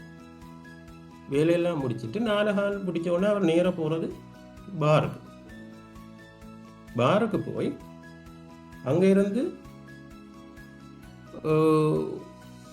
முடிஞ்சு வழியில் வர 7-8 மணி ஆகும். அப்போ பாரில் அவரோட சேர்ந்து வந்து ஃப்ரெண்டுகள் செய்கிறது, சண்டை பிடிக்கிறது, அப்படி இப்படி இதில் நடந்து வீட்டை போகிறது 10 மணி ஆகும். அப்புறம் பாரில் அவர் இருக்கும்போது குடிச்ச அப்புறம் என்னென்ன நடக்கும்னு தெரியும் தானே. அப்போ அப்படியான சம்பவம் வந்து இந்த முறையற்ற நடத்த அவர் சொல்லல. அது நான் இந்த ஆஃபீஸ் டைமில் நான் சரியாக தானே வேலை செய்கிறேன், ஆஃபீஸ் முடிஞ்ச பிறகு நான் இன்னமும் செய்வேன், எங்கேயும் குடிப்பேன், யார் கேட்குறது, அப்படி சொல்லிடலாரு.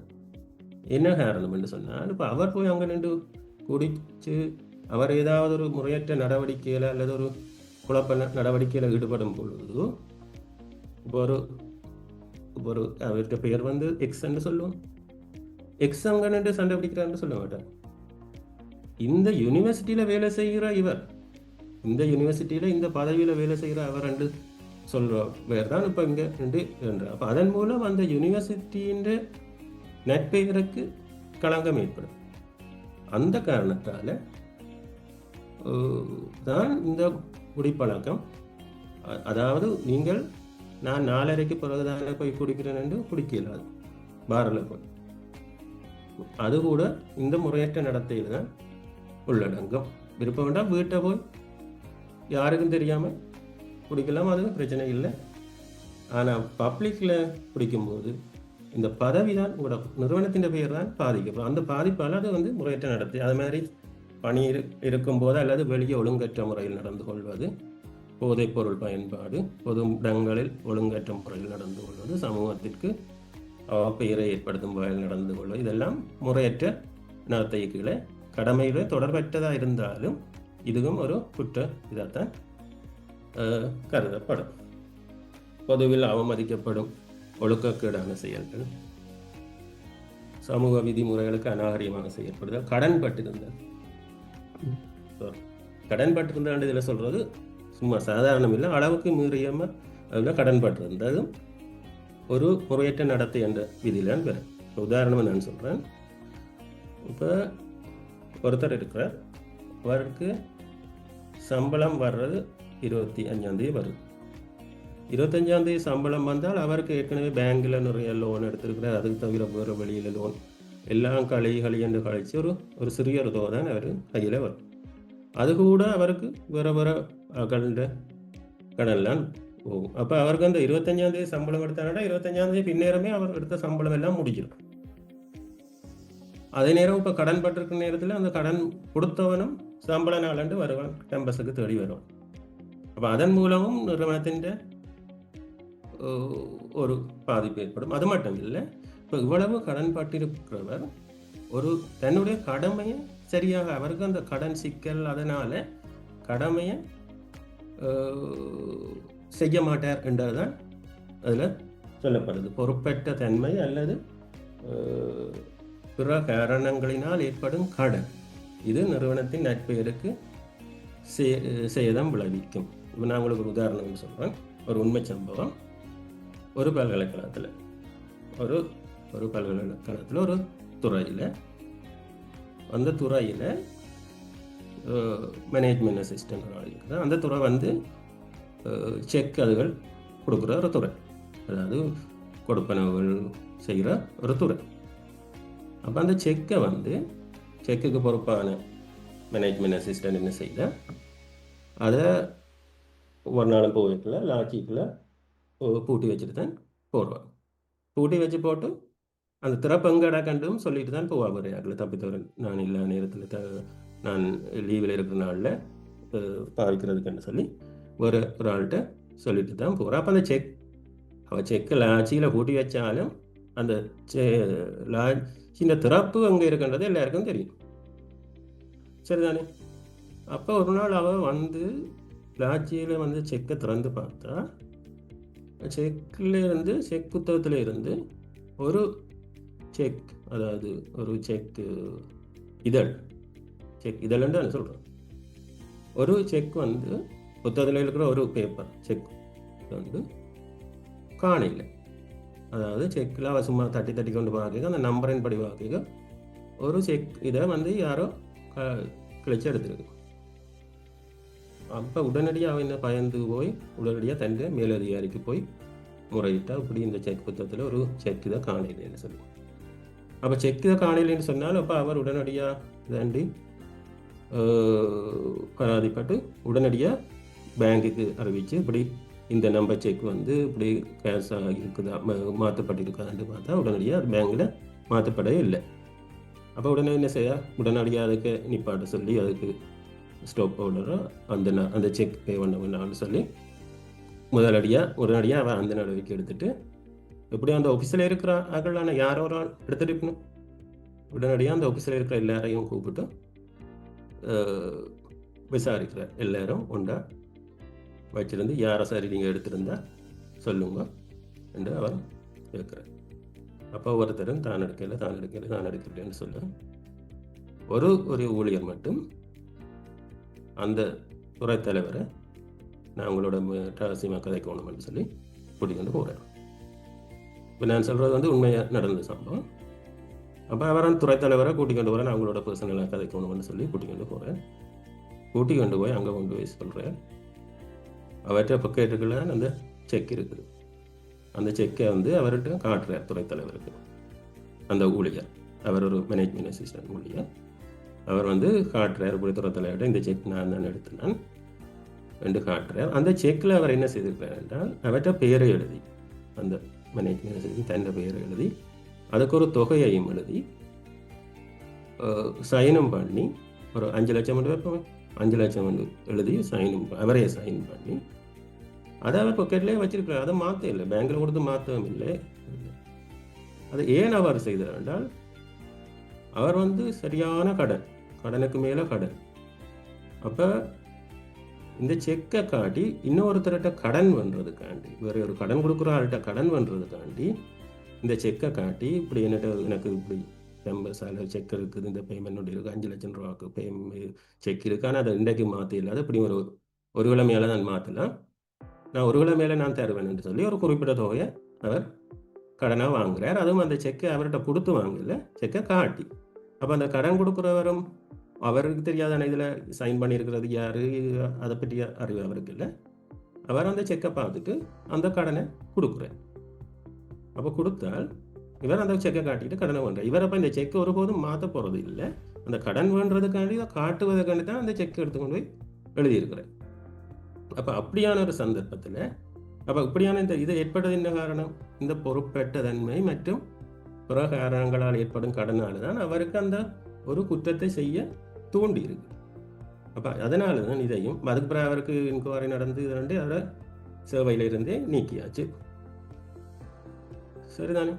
அப்போ இந்த இப்படியான காரணங்களால வருமென்றதால தான் இதை முறையற்ற நடத்தி என்றதில் கொண்டு வரப்பட்டிருக்கு.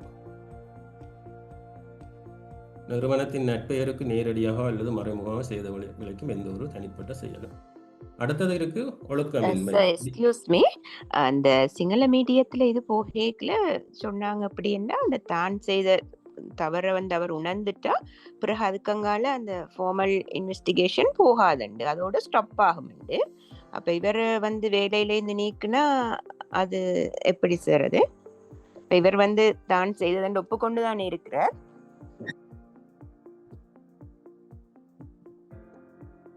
ஓ, இவர் ஒப்புக்கொண்டது சொன்னாலும் அதுல மைனர் பனிஷ்மெண்ட், மேயர் பனிஷ்மெண்ட் என்று சொல்லி இருக்குது. மேயர் பனிஷ்மெண்ட்ன்றது பாரிய தண்டனைகள். பாரிய தண்டனை வழங்குறதுண்டா கட்டாயம் ஃபார்மல் இன்கொயரி நடத்தித்தான் ஒருத்தரை ப்ரிலிமினரி இன்வெஸ்டிகேஷன்ல ஒருத்தரை தண்டை இல்லாது. அப்ப இவருக்கும் சார் அந்த இவர வேலையிலேருந்து நீக்கிறது மேஜர் பனிஷ்மெண்ட் உண்டு தானே?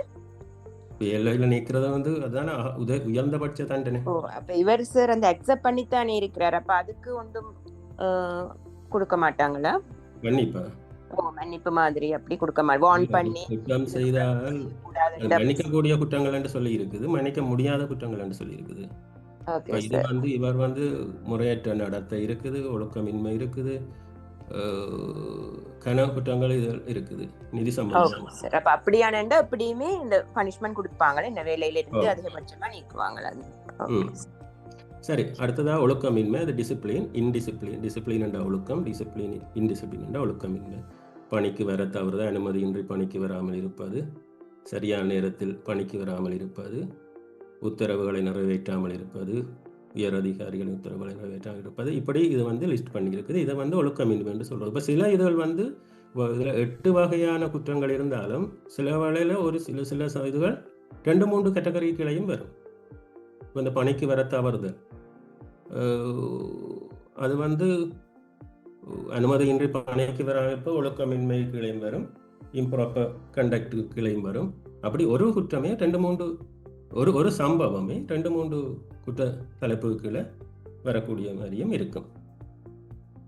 ஒழுக்கக்கேடான நடத்தை, மற்றது அனுமதியின்றி பணியிடத்தை விட்டு வெளியேறுவது, ஆஃபீஸை விட்டு வெளியேறுறது என்றால் அதுக்கண்டு முறை இருக்குது. உயர் அதிகாரிகிட்ட மூவ்மெண்ட் ரெஜிஸ்டர் இருக்கும், அதில் எழுதி அனுமதி பெற்றுத்தான் வெளியில் போகலாம். உதாரணமாக காலமாக 8:30க்கு ஃபிங்கர் பிரிண்ட் சரி, சைன் கையெழுத்து சரி வச்சிங்கன்னு சொன்னால் இந்நேரம் 4:15க்கு நீங்கள் வெளியேறும் வரை, அதாவது உங்களோட டிபார்ச்சர் வரைக்கும் நீங்கள் இந்த வளாகத்தை விட்டு வெளியே போயிடலாம் அனுமதியை விட்டு. சில பேர் லஞ்ச் டைம் தானே எடுத்து லஞ்ச் டைமுக்கு போகிறாண்டால் அப்படி போக இல்லாது, அதாவது வளாகத்தை விட்டு வெளியேற இல்லாது. அதான் நடைமுறை. வெளியில் போகிறதுண்டா, அந்த கடமை புரிகிற கடமை நிறுவனத்தை விட்டு வெளியேறதுண்டா அதுக்கு மூவ்மெண்ட் ரெஜிஸ்டரில் சைன் பண்ணி அல்லது உரிய அனுமதி பெற்றுத்தான் வெளியேறணும். அது ஒழுக்கமின்மை என்ற கேட்டகரிக்கு தான் வரும். அதே மாதிரி உடல் ரீதியான தாக்குதல், பணியிட வளாகத்தில் ஒரு நபர் மீது உடல் ரீதியான தாக்குதல் செய்கிறது, சண்டை பிடிக்கிறது, அதெல்லாம் இந்த ஒழுக்கமற்ற இதுக்கு தான் வரும், ஒழுக்கமின்மை என்ற ரீதியில் வரும்.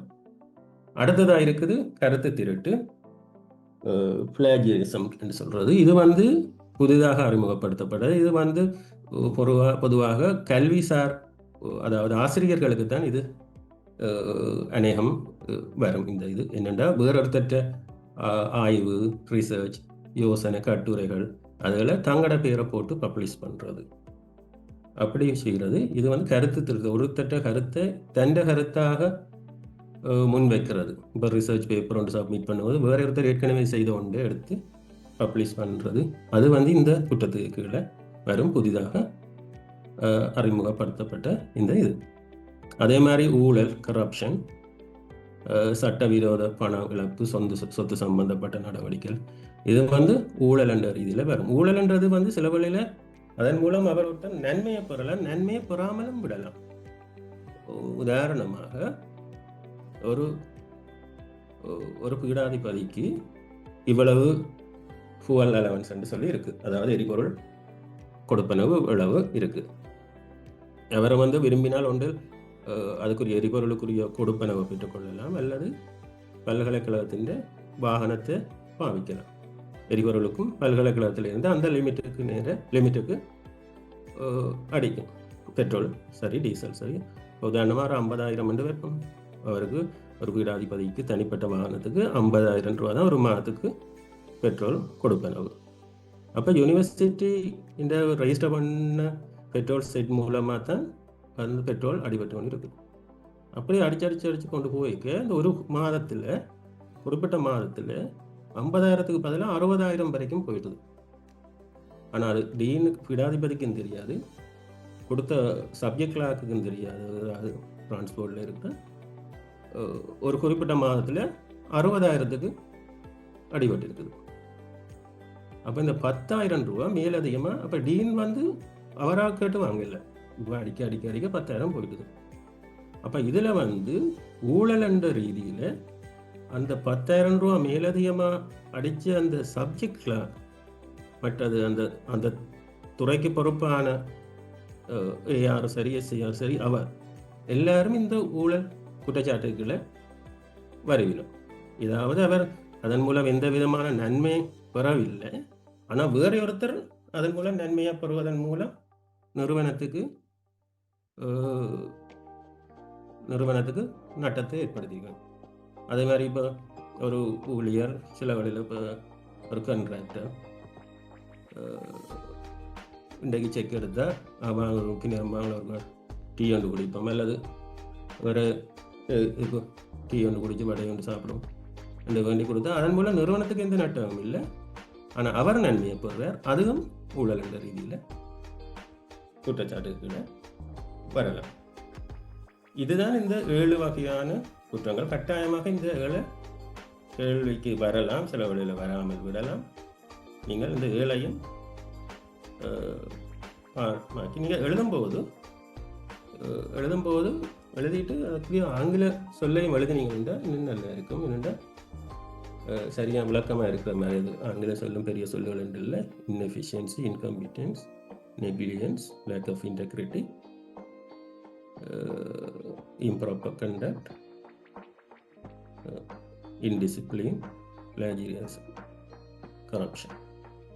சரிதானே? இதை ஆனால் பாருங்க. அடுத்ததாக சரி, இதுதான் குற்றங்கள். இப்போ குற்றம் ஒன்று நடந்தால் எதை யார் முறைப்பாடு செய்யணும்? அது வந்து இப்போ ஒரு குற்றம் ஒன்று நடந்தால் எவரும் முறைப்பாடு செய்யலாம்.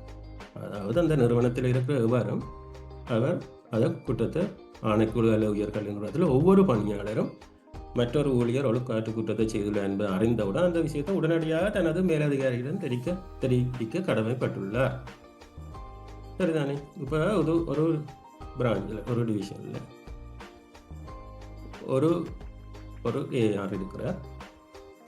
அது பிரான்ச்சில் இன்னொரு ஒரு மேனேஜ்மெண்ட் அசிஸ்டன்ட், அவர் வந்து ஒரு சீனியர் ஸ்டாஃப் மேனேஜ்மெண்ட் அசிஸ்டன்ட். அடுத்தது இன்னொரு மேனேஜ்மெண்ட் அசிஸ்டன்ட் இருக்கிறார். அவர் கிரேட் 3 அண்மையில் வந்தவர். அப்போ இந்த சீனியர் மேனேஜ்மெண்ட் அசிஸ்டன்ட் என்ன செய்கிறார்? அவர் ஒவ்வொரு நாளும் காலம் வந்தால் எப்படியும் வரைக்குள்ள பேக்குள்ள ஒரு சாராயம், அரைப்பத்தில் சாராயம் வச்சுக்கொண்டான் வருவார். வந்தால் காலம் 8:30க்கு வேலை தொடங்க முன்னா ஒரு 2 எடுத்துட்டு தான் வேலையை தொடங்குவார். ஆனால் யாருக்கும் எந்த தொந்தரவும் இல்லை, அவர் தன் வேலையில் எல்லாமே சரியாக செய்வார்.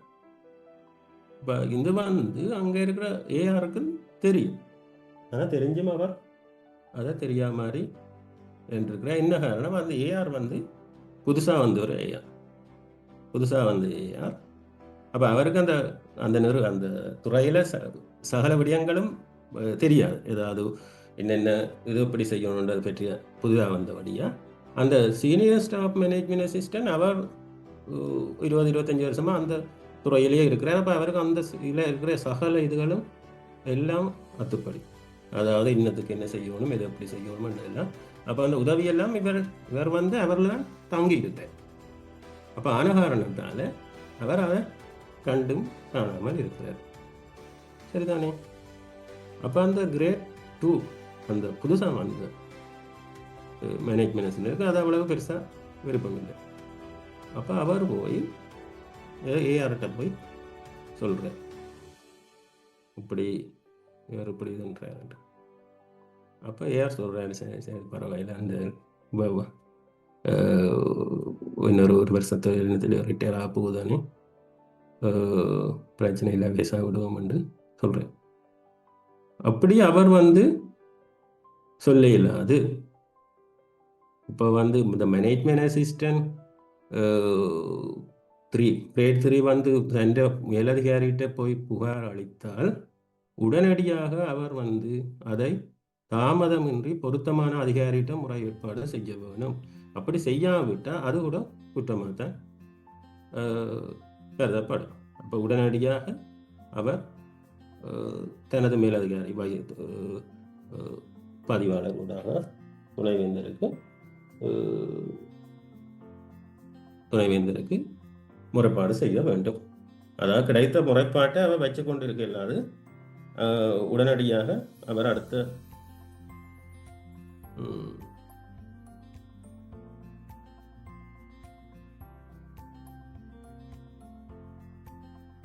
செய்ய வேணும். சரிதானே? இதுதான் குற்றங்களை முறைப்பாடு செய்கிறது. அவரும் முறைப்பாடு செய்யலாம். ஆனால் முறைப்பாடு செய்கிறது இப்போ அவர் நேரடியாக இப்போ நான் சொன்ன கிரேட் 3 மேனேஜ்மெண்ட் அசிஸ்டன்ட் நேரடியாக வைஸ் சான்சலருக்கு எழுதியில்லை. அதாவது தன் துறைத்தலைவர் ஊடாக தான், அதாவது ப்ராப்பர் சேனல் மூலமாக தான் புகார் அளிக்க வேணும். அப்படி புகாரை புறப்பட்ட உடனே அவற்றை மேலதிகாரி உடனடியாக அதை அடுத்த இதுக்கு அனுப்ப வேண்டியது முக்கியமானது. சரிதானே?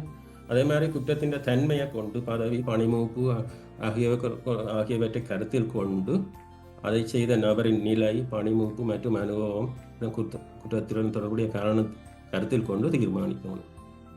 உதாரணமாக இப்போ ஒரு ஒர்க் ஒரு குற்றம் ஒன்று செய்த ஒரு அசிஸ்டன்ட் ரெஜிஸ்ட்ரார் குற்றம் செய்த, ரெண்டும் ஒரே குற்றம் தான்.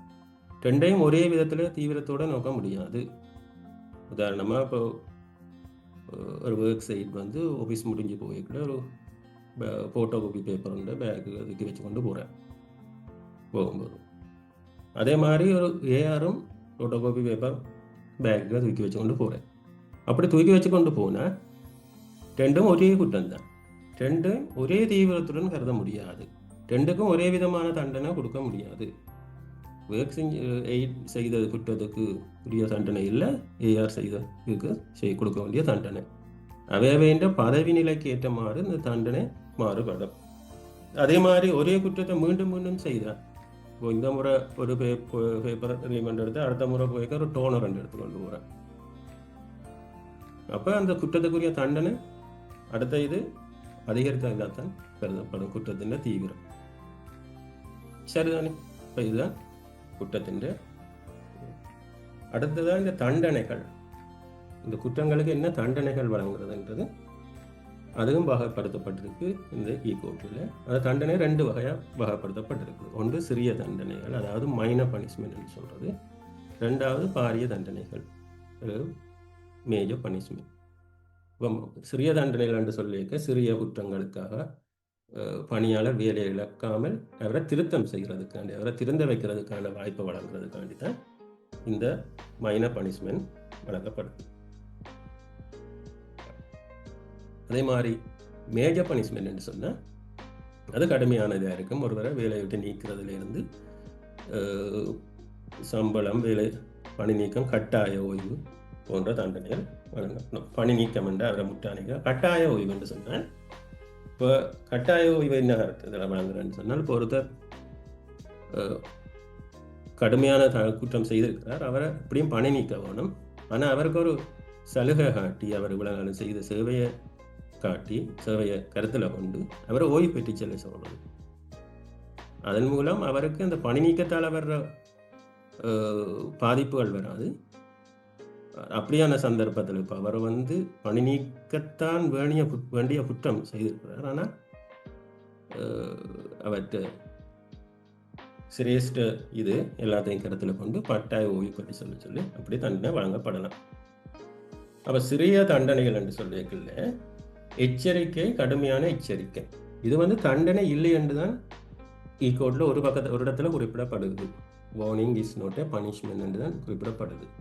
ஆனால் இந்த சிறிய தண்டனைகள் என்ற கேட்டகரிகளையும் எச்சரிக்கை, கடுமையான எச்சரிக்கை தண்டனைன்னு சொல்லப்படுது. ஆனால் நீங்கள் இந்த எச்சரிக்கைன்றது தண்டனை அல்லன்றதை அதில் ஹைலைட் பண்ணி சொல்லப்பட்டிருக்குது. ஆனால் நடைமுறையில் பார்த்தா ஒரு ஊழியர் தனது தவறை சரி செய்ய கொடுக்கப்படும் அடிப்படை எச்சரிக்கைகள். இப்போ இந்த எச்சரிக்கை தண்டனை இல்லை என்று நாங்கள் சொல்ல முடியாது. என்னென்னு சொன்னால், இப்போ அவருக்கு ஒருத்தருக்கு எச்சரிக்கை கொடுத்தோம் என்று சொன்னால் அந்த எச்சரிக்கை சம்பந்தமான அவருக்கு வார்னிங் லெட்டர் கொடுத்து அதில் கொப்பி எப்படியும் அவற்றை பர்சனல் ஃபைலுக்கு போகும். அப்போ இவர் அடுத்த ப்ரொமோஷனுக்கு போகும்போது அந்த பர்சனல் ஃபைலை பார்க்குற அந்த செலெக்ஷன் கமிட்டி, இந்த இன்டர்வியூ போர்டில் இவர் இத்தனையாம் தேதி இதுக்கு போன் பண்ணப்பட்டிருக்கிறான், அதோட நெகட்டிவாக தானே அவருக்கு போகும். இது தண்டனை இல்லை தானே வந்துட்டு அதை அதை கருத்தில் எடுக்க மேடம். அப்போ இவருக்கு இத்தனையாம் தேதிக்கு இந்த குற்றம் செய்திருக்கிற இவருக்கு இப்படி போன் பண்ணப்பட்டிருக்குது. அதனால் பார்க்குற விதம் கொஞ்சம் எதிர்மறையான இதாக இருக்கும். காரணத்தால் எச்சரிக்கைன்றது தண்டனை என்று தான் கருதப்படும். ஆனால் இந்த ஈக்கோடில் தண்டனை என்று குறிப்பிடப்படாவிட்டாலும், அதே மாதிரி ஒரு வார சம்பளத்தை தாண்டாத அபராதம் பிரித்தல், ஒரு வருடத்துக்கு தாண்டாத காலத்திற்கு சம்பள உயர்வை இடைநீக்கம் செய்தல், குறைத்தல் அல்லது தாமதப்படுத்துதல், இடமாற்றம் செய்தல், கட்டணம் அறிவித்தல், அறவிடுதல், அது மேற்கூறிய தண்டனை விட கடுமையல்லாத எந்த தண்டனையும், இது சிறிய தண்டனைகள், மைனர் பனிஷ்மெண்ட் என்ற கேட்டகரி கீழே வருது. அதே மாதிரி பாரிய தண்டனைகள் என்று எடுத்தவன்ட்ட சொன்னால், ஒரு வருடத்துக்கு மேல் சம்பள உயர்வை நிறுத்துதல், குறைத்தல் அல்லது தாமதப்படுத்துதல், ஒரு குறிப்பிட்ட காலத்துக்கு பதவி உயர்வு, தேர்வுகள், நேர்காணல், ஒரு ப்ரமோஷனுக்கு அப்ளை பண்ண இல்லாமல் செய்கிறது, பதவி உயர்வை ஒத்தி வைத்தல், ஒரு பதவியிலிருந்து இறக்கம் செய்தல், அதாவது கிரேட் 2ல் இருக்கிறவரை கிரேட் 2க்கு கிரேட் 2ல் இருக்கிறவரை கிரேட் 3க்கு கீழே இறக்கிறது. அப்படி பொதுவான திறமையின்மை காரணமாக சேவையிலிருந்து ஓய்வு பெறச் செய்தல், நீண்டகால இந்த கட்டாயம் ஓய்வு பெறுதல், ஒழுங்கும் விசாரணைக்கு பிறகு ஒரு ஊழியரின் சேவையை நிறுத்துதல், ஒரு ஊழியரின் சேவையை முழுமையாக நிறுத்துதல் அல்லது கட்டாய ஓய்வூதியம் அல்ல ஓய்வு வழங்க திறவிடுதல். இது இந்த பாரிய தண்டனைகளுக்குள்ள ஈக்கோட்டில் குறிப்பிடப்பட்டிருக்கிறது. அப்போ இப்படியும் ஒரு கேள்வி வரலாம். இப்போ தாவனக்கோவையின் பிரகாரம் மைனர் பனிஷ்மெண்ட் என்று குறிப்பிடப்படுபவை அதை விளக்குக, அப்படி ஏதாவது சொல்லி வரலாம். இப்போ இப்படியான இதுகள் தான் இந்த மைனர் பனிஷ்மெண்ட் அல்லது மேஜர் பனிஷ்மெண்ட் சொல்கிறது. இப்படியான இது சரிதானே? இப்போ அடுத்ததாக பார்ப்போம். இது முதல் ஏற்கனவே சொன்னது தான் ஆணைக்குழு என்றால் பல்கலைக்கழக மானியங்கள் ஆணைக்குழு என்றால் ஆணைக்குழு ஒழுக்காற்று இதாக இருக்கும். அதுக்கு தலைவர் இருப்பார். பல்கலைக்கழகம் என்று சொன்னால் அதுக்கு பேரவை இருக்கும், அது துணைவேந்தர் இருப்பார். அதே மாதிரி பல்கலைக்கழக கல்லூரிக்கு பணிப்பாளர் இருப்பார். வளாகம் அதுகளுக்கு நிர்வாக குழு என்று சொன்னால் பேரவை, உயர்கல்வி குழு இருக்குது, மேல்முறையீட்டு சபை, இது ஏற்கனவே குறிப்பிட்டப்பட்ட இது. அதே மாதிரி இந்த ஈக்கோட்டில் 19வது இதில் பாருங்க, கடைசியில் அட்டவணை 4 இருக்குது, ABCD.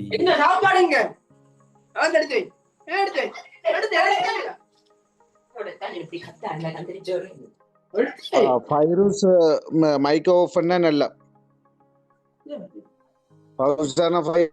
Please mic of. சரி, அப்போ இந்த நீங்கள் ஈக்கோட்டில் பாருங்க, கடைசியில் இருக்குது ஷெடியூல் ABCD என்று சொல்லி மைனர் பனிஷ்மெண்ட் மேஜர் பனிஷ்மெண்ட்டுக்கு யார் யாருக்கு எவர் அதிகாரம் இது விதிக்கிற அதிகாரம் வழங்குதல் என்று சொல்லி இருக்குது. அது இந்த இதில் குறிப்பிடப்பட்டிருக்கு, அதுதான் இதில் குறிப்பிடும். சரி, இப்போ ஒரு குற்றம் ஒன்று முறைப்பாடு வந்துட்டது. அதாவது ஒரு முறைப்பாடு, அதாவது துணைவேந்தருக்கு முறைப்பாடு வந்தால் அவர் அந்த குற்றத்தை விசாரிக்கிறதுக்கு ஒரு விசாரணை அதிகாரியை நியமிக்கலாம், அல்லது ஒரு தீர்ப்பாயம் என்று சொன்னால் ஒரு பேனல் ஒன்று நியமிக்கலாம். நியமித்து முதற்கட்ட விசாரணை நடத்த சொல்லி நியமிக்கலாம். முதற்கட்ட விசாரணை என்றது ப்ரிலிமினரி இன்வெஸ்டிகேஷன். அப்போ இந்த ப்ரிலிமினரி இன்வெஸ்டிகேஷனை நடத்துறதுக்கு அங்கீகரிக்கப்பட்ட நபர்கள் யார் என்று சொல்லி ஈக்கோடில் தெரிவிக்கப்பட்டிருக்குது. இதுவும் சில வேளையில் உங்களுக்கு கேள்வியாக வரலாம். ஆவணக்கோவையின்படி முதற்கட்ட விசாரணை நியமிப்பதற்கு அங்கீகரிக்கப்பட்ட நபர்கள் யார்? அதாவது முதலாவது நிறுவனத்தின் கவுன்சிலின் ஒரு உறுப்பினர் அல்லது சிரேஷ்ட விரிவுரையாளர் தரம் 1 அல்லது சிரேஷ்ட உதவி நூலகருக்கு மேற்பட்ட தரம் உள்ளார்கள். அப்போ சிரேஷ்ட சாதாரண விரிவுரையாளர் நியமிக்க முடியாது. சிரேஷ்ட விரிவுரையாளர் தரம் 2.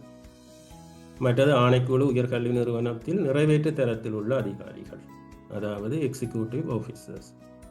அதே மாதிரி ஆணைக்குழு நிறுவனத்துக்கு வெளியே உள்ளவர்கள், ஆனால் விசாரணை அனுபவம் உள்ளவர்கள், அதாவது முழுமையான சுதந்திரம் பெற்ற நிபுணத்துவத்திற்காக. அதை தவிர இன்னொன்று இருக்கு, பொது நிர்வாக அமைச்சகத்தால் பட்டியலிடப்பட்ட ஒழுங்கு விசாரணை அதிகாரிகள். பொது நிர்வாக சுற்றறிக்கை மூலம் வெளியிடப்படும் விசாரணை அதிகாரிகள் என்று சொல்லி லிஸ்ட் உண்டு. அந்த லிஸ்ட்டில் இருக்கிற ஆட்களையும் எடுத்து விசாரணை அதிகாரியாக நியமிக்கலாம். நியமிக்கும் போது அந்த குறிப்பிட்ட சம்பவத்தில் விடயத்தில் நேரடியாகவோ அல்லது மறைமுகமாகவோ ஈடுபடாத ஒரு நபர்களை நியமிக்கிறது கட்டாயம். அப்போ சரியான நபரை தேர்ந்தெடுக்கும் போது அந்த குற்றத்தின் தீவிரம், பொருள் பற்றிய அறிவு, குற்றம் சாட்டப்பட்டவரின் மூப்புத்தன்மை என்பவற்றை கருத்தில் கொள்ள வேண்டும். இப்போ உதாரணமாக சீனியர் லெக்சரர் கிரேட் 2 அல்லது அதுக்கு மேற்பட்டவர் என்று இருந்தாலும் ஒரு ப்ரொஃபஸருக்கு, ஒரு பேராசிரியருக்கு ஒரு எதிரான விசாரணை என்று சொன்னால் அதுக்கு சீனியர் லெக்சரர் கிரேட் 2 இல்லை இருக்கிற ஒருவரை நியமிக்க முடியாது. அதுக்கு மேற்பட்ட ஒருவரை தான் சாதாரணமாக நியமிக்க வேணும். குற்றத்தின் தன்மை மற்றும் அது சம்பந்தமான அறிவு உள்ளவராக இருக்கணும். இப்போ உதாரணமாக நிதி கிளையில் இடம்பெற்ற வவுச்சர்ஸ் பேமெண்ட் சம்பந்தமான, கொடுப்பனவு சம்பந்தமான ஒரு மோசடி ஒன்று விசாரிக்கிறதுக்கு ஒர்க்ஸ் இன்ஜினியரை போட்டால்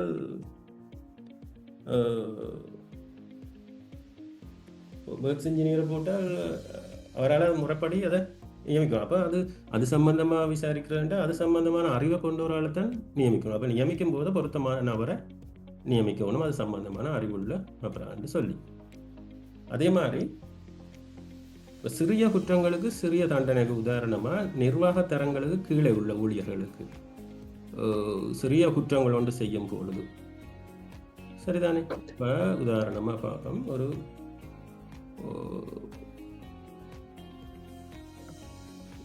ஒரு ஒர்க் சைட் நடுகளும் வார நேரம் செல்லத்தான் வாரேன், ஒவ்வொரு நாளும் வாரது 9 மணிக்கு தான் வாரேன், சரிதானே? 9 மணிக்கு வாரேன் ஒவ்வொரு நாள். இவர் அப்போ வார்னிங் கேட்டாலும் இப்போ இவர் வந்து அந்த துறையின் தலைவர் இவருக்கு விளக்கம் கோரலாம். அவர் வந்து இப்படி ஒழுங்காக வாராடலேன்னு துறை தலைவர் நேர துணைவேந்தருக்கு முறை வேணும் என்று இல்லை, அவர் இவர்கிட்டேருந்து விளக்கம் கோரலாம். இப்படி நீ லேட்டாக வர்றதுக்கு காரணம் சொல்லுன்னு சொல்லி. அப்போ அவர் அந்த விளக்கம் சொல்லி, அந்த விளக்கம் வந்து ஏற்றுக்கொள்ள இயலும் என்றால் இல்லை ஏற்றுக்கொள்ள முடியாட்டி அவர் அந்த இதை நேரடியாக வைஸ் சான்சலருக்கு, அப்போ அந்த அவர் விளக்கத்தோடு சேர்த்து வைஸ் சான்சலருக்கு அதை அனுப்பலாம். அப்போ அந்த வைஸ் சான்சலர் அதுக்கு ஒரு இன்குவாரி ஒன்று நடத்தாமலே அந்த சிறிய தண்டனைகளில் ஒரு தண்டனையை வழங்கலாம். அப்போ அதாவது துறைத்தலைவர் அவர் தான் ஒரு இவர்கிட்ட இருந்து பெற்று அவர் தன் ரெக்கமெண்டேஷனோட வைஸ் சான்சலருக்கு அனுப்பினா, குற்றம் சாட்டப்பட்டவர் ஒரு சிறிய குற்றத்தை செய்ததாக ஒழுக்காற்று அதிகாரி திருப்தி அடைந்தால் இந்த அத்தியாயத்தின் துணைப்பந்தி 4.1 குறிப்பிடப்பட்டுள்ள சிறிய தண்டனைகளில் ஒன்றை அவர் விதிக்கலாம். இந்த தண்டனை குற்றத்தின் தன்மைக்கு சமமாக இருக்கும். அதாவது ஒரு குற்றத்துக்கு மைனர் பனிஷ்மெண்ட் வழங்கும் போது விசாரணை நடத்தாமலே வழங்கலாம் என்றதான் இந்த ஈக்கோட்டில் குறிப்பிடப்படுது. அதாவது துறைத்தலைவற்ற அதாவது சிறிய தண்டனை வழங்கும் போது. ஆனால் அது கடுமையான, இவர் இப்படியெல்லாம் கோல் பண்ணி அது ஒரு கடுமையான இதுக்கு போகுமா இருந்தால் அவர் ஆரம்ப விசாரணை முடிவில் அவர் அதை நிறுத்தி உடனடியாக ஒழுங்கு விசாரணைக்கு விசாரணை அமைச்சு அந்த விசாரணையை தொடங்கலாம். அதாவது குற்றம் சிறிய தண்டனை என்றால் அவர் குற்றத்துக்குரிய ஒரு வார்னிங் அல்லது அது சிறு தண்டனைகள் என்ற கேட்டகரியில் இருக்கிற ஏதாவது ஒரு தண்டனை கொடுத்து அந்த விஷயத்தை முடிச்சு கொள்ளலாம். அதுதான் இதில் சொல்லப்படுது. அடுத்ததான் இந்த ஆரம்ப கட்ட விசாரணைகள், முறையான விசாரணை நடைமுறைகள். இப்போ இதன் துணைப்பிரிவு கடுமையான தண்டனை விதிக்கக்கூடிய குற்றத்தின் விடயத்தில் சம்பந்தப்பட்ட இதற்கு சிறிய குற்றங்கள் பொருந்தாத பட்சத்தில் ஒழுங்கு நடவடிக்கை எடுக்கப்படும். அதாவது அடுத்த கட்ட விசாரணைக்கு போகிறதுக்கு. இப்போ உங்களுக்கு இப்படி ஒரு கேள்வி வரலாம், ப்ரிலிமினரி இன்வெஸ்டிகேஷனுக்கும் ஃபார்மல் இன்கொயரிக்கும் உள்ள வித்தியாசம் என்னன்னு சொல்லி, அல்லது ப்ரிலிமினரி இன்வெஸ்டிகேஷன் என்று சொன்னால் என்ன என்று வரலாம். அதாவது முதற்கட்ட விசாரணை. அதாவது முதற்கட்ட விசாரணைன்றது நடத்துறது ஒரு சம்பவம், ஒரு சம்பவம் முறைப்பாடு செய்யப்பட்ட சம்பவத்தின் உண்மை அல்லது பொய்யை தீர்மானிக்க, அதாவது ஃபேக்ட் ஃபைண்டிங்ஸ் என்று சொல்றது. அதாவது அப்படி ஒரு சம்பவம் நடந்திருக்கா இல்லையா. ஒரு முதற்கட்ட விசாரணை முக்கிய நோக்கம் அந்த புகார் அளிக்கப்பட்ட சந்தேகப்பட்ட சம்பவம் உண்மையா அல்லது பொய்யா என்பதை விசாரித்து ஒரு தகவல்களை சேகரிக்கிற ஒரு செயல்முறை தான் இந்த முதற்கட்ட விசாரணை. அப்போ அந்த ஊழியர் அந்த குழுவால் தவறான நடத்தை செய்யப்பட்டுள்ளது என்பதை வெளிப்படையாக நிரூபிக்க போதுமான ஆதாரங்கள் உள்ளதா என்பதை தீர்மானிப்பதே முதற்கட்ட விசாரணையின் நோக்கம். இதன் பிறகுதான் இது ஒரு முறையான, அதாவது ஃபார்மல் விசாரணைக்கு அடித்தளத்தை இடுகிறது. அப்போ இந்த முதற்கட்ட விசாரணையிலேயே ஒருத்தர்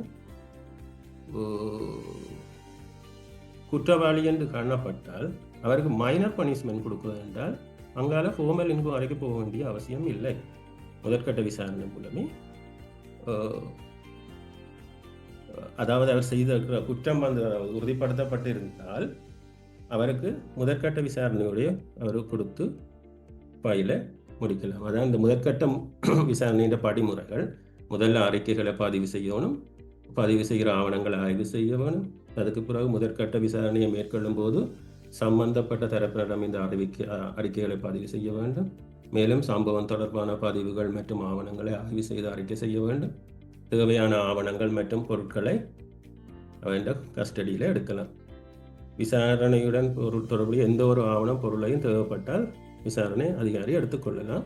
எடுத்து அவருடைய அவதானிப்பு மற்றும் பரிந்துரைகளை செய்தல். கண்டறியப்பட்ட உண்மைகளின் அடிப்படையில் நடந்த தவறான நடத்தை தொடர்பான தனது அவதானிப்பு மற்றும் பரிந்துரைகள் அடங்கிய அறிக்கையை விசாரணை அதிகாரி சமர்ப்பிக்க வேண்டும். இப்போ முதற்கட்ட விசாரணை நடத்தும் போது அது முதற்கட்ட விசாரணை அல்ல, அதாவது இன்குவாரி அல்ல. அப்போ அதனால அந்த குற்றஞ்சாட்டப்பட்டவர் இல்லாமல் கூட அந்த இதை நடத்தலாம். இப்போ விசாரணை இல்லை என்றதால அந்த டாக்குமெண்ட்ஸ் அதாவது சம்பவங்களை பார்த்து கூட மற்றது அவர் சார்பாக இன்னொரு பிரதிநிதி வரவும் தேவையில்லை. அவர்கிட்ட நான் ஸ்டேட்மெண்ட் ஒன்று எடுக்கணும்னு சொன்னால், அவர்கிட்ட வாக்கு மூலமாக எடுக்கணும்னு சொன்னால் அவர் மட்டும் வந்தாலே சரி. அவர் சார்பாக ஒரு பிரதிநிதி அல்லது ஒரு லோயர் அப்படி என்று குற்றம் சாட்டப்பட்டவர் அப்படி இருக்கணும்னு தேவையில்லை. குற்றம் சாட்டப்பட்டவரை கூப்பிடாமலே முதற்கட்ட விசாரணை நடத்தலாம். ஆனால் அதே நேரம் இந்த பொருட்கள், களஞ்சியம், ஸ்டோர்ஸ் அது சம்பந்தமான ஏதாவது குற்றம் அது செய்து அது அந்த சீல் பண்ணி இருக்கிற ஸ்டோர்ஸை ஆய்வு செய்யணுமெண்டா அந்த நேரம் அவர் சம்பந்தப்பட்டவரும் இருக்க வேணும். இப்போ ஒரு ஸ்டோர்ஸில் ஸ்டோர் கீப்பர் எதிராக ஒரு முறைப்பாடு வந்திருக்கு, இப்போ இவ்வளவு பொருள் இல்லை என்று சொல்லி, அப்போ உடனடியாக அந்த ஸ்டோர்ஸை சீல் பண்ணினா, இப்போ சீல் பண்ணின பிறகு விசாரணை அதிகாரிகள் அந்த ஸ்டோர்ஸுக்குள்ளே திரும்பி உள்ளே போகும்போது அந்த குற்றஞ்சாட்டப்பட்ட அவரும் அங்கே பிரசன்னமாக அவருக்கு உரிமை உண்டு.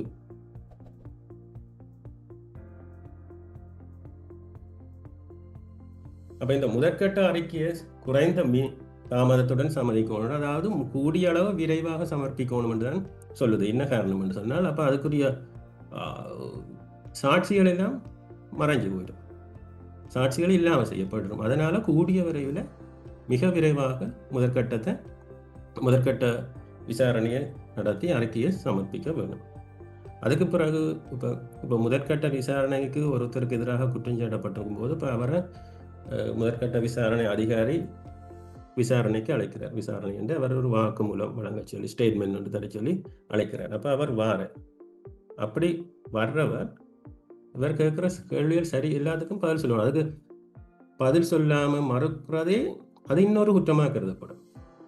அப்போ இந்த குற்றத்தை தவிர அவரை வேற ஒரு குற்றத்துக்கு அவர் வந்து அப்படி பதில் சொல்லாட்டி அந்த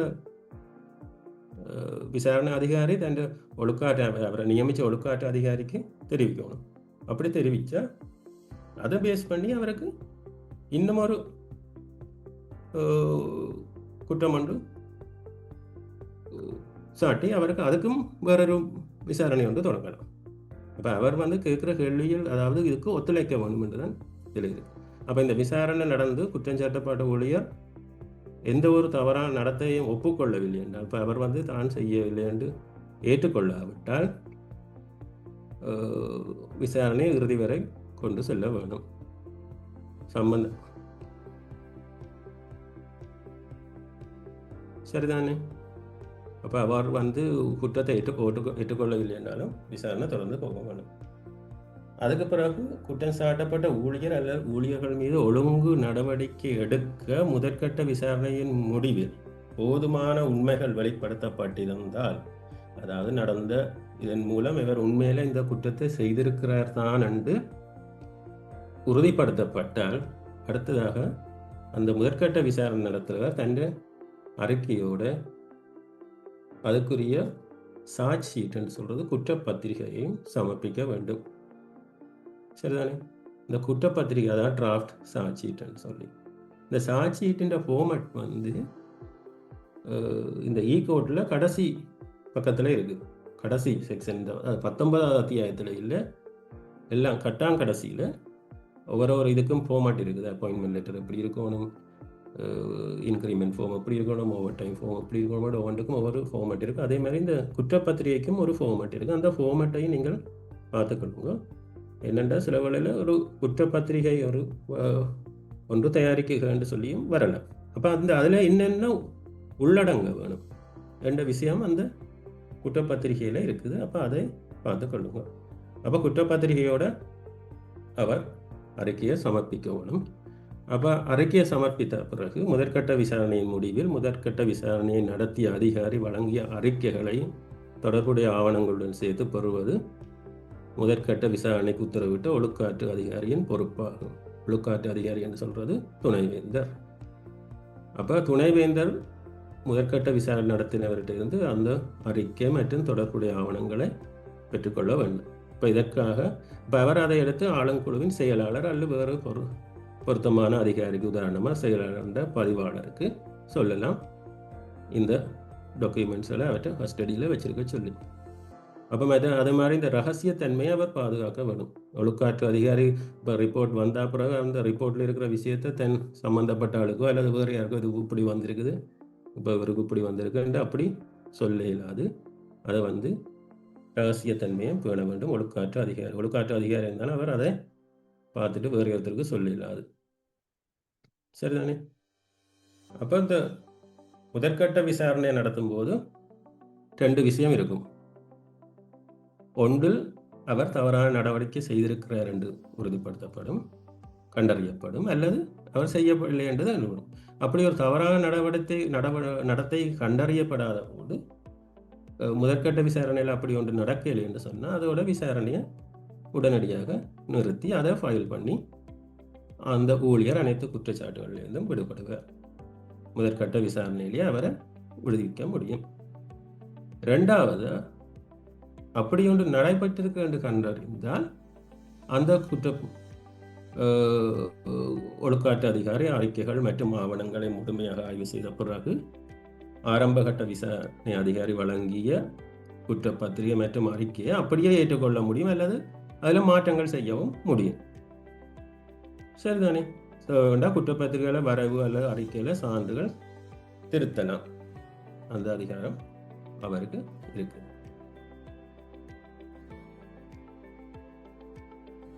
அதான் குற்றச்சாட்டு பதிவு செய்ய எந்த விதமான இதுவும் இல்லையென்றா அதை நிறுத்தலாம். அதே மாதிரி குற்றம் நிரூபிக்கப்பட்டது என்று சொல்லல, அதுக்குரிய ஆதாரங்கள் இருந்தால், இப்படியான சம்பவம் நடந்திருக்கலாம் என்ற ஒரு ஆதாரம் இருக்குமா இருந்தால் அதுக்குரிய அடுத்த கட்ட நடவடிக்கைக்கு தொடங்கணும். அதே நேரம் அப்போ அந்த முதற்கட்ட இதில் அறிக்கையில் அது ஒரு குற்றவியல் குற்றம், அதாவது கிரிமினல் குற்றம் அல்லது ஒரு லஞ்சம் சம்பந்தமான குற்றம் ஒன்று வெளிப்பட்டால் உடனடியாக சம்பந்தப்பட்ட போலீஸ் நிலையத்துக்கு அல்லது லஞ்ச ஊழல் ஆணைக்குழுவுக்கு முறைப்பாடு செய்ய வேண்டும். இப்போ இந்த உள்வாரியான விசாரணை நடக்கின்ற அதே வேளையில் இப்போ முதற்கட்ட விசாரணையின் மூலம் இது ஒரு கிரிமினல் குற்றம் ஒன்று நடந்திருக்கின்ற அல்லது லஞ்சம் சம்பந்தமான ஒரு குற்றம் நடந்திருக்கின்ற கண்டுபிடிக்கப்பட்டால் உடனடியாக 16 குறிப்பிடப்பட்டுள்ள 16 குறிப்பிடப்பட்டிருக்குது. உடனடியாக போலீஸ் நிலையத்துக்கு அல்லது லஞ்ச ஊழல் ஆணைக்குழுவுக்கு முறைப்பாடு செய்ய வேணும். அது இந்த துணைவேந்தரின் பொறுப்பு. துணைவேந்தர் சொல்றது ஒழுக்காற்று அதிகாரியின் பொறுப்பு. உடனடியாக அறிவித்த அதே நேரம் இந்த குற்ற இதழையும் தொடங்க வேணும். அது அடுத்த கட்ட இதை தொடங்கணும். அப்போ குற்றப்பத்திரிகை வழங்குறது, குற்றப்பத்திரிகை யார் சைன் பண்ண வேணுமென்று இருக்கு. அதுக்கு பிறகு ஆவணங்களை தயாரித்தல், முறையான குற்றப்பத்திரிகைகள் குறிப்பிடப்பட்டுள்ள குற்றச்சாட்டுகளுக்கு ஆதரவாக சமர்ப்பிக்கிற அனைத்து ஆவணங்களும் குற்றப்பத்திரிகையில் பதிவு செய்யப்பட்ட ஆவணங்களாக குறிப்பிட வேண்டும். குற்றப்பத்திரிகையில் இந்த குற்றத்துக்கு ஆதாரமாக இந்த இந்த இந்த ஆவணங்களை இணைத்துள்ளேன் என்று சொல்லி அதெல்லாம் இணைக்கப்பட வேண்டும். அதையெல்லாம் புதிதாக ஆவணங்கள் திருத்தம் ஏதும் செய்யப்பட்டால் அதையும் வழங்க வேண்டும். வழங்கி அதே நேரம் அதில் மூலப்பிரதிகளை சமர்ப்பிக்க வேண்டிய தேவை இல்லை. ஃபோட்டோ காப்பியில் உறுதிப்படுத்தப்பட்ட பிரதிகள் போதுமானது.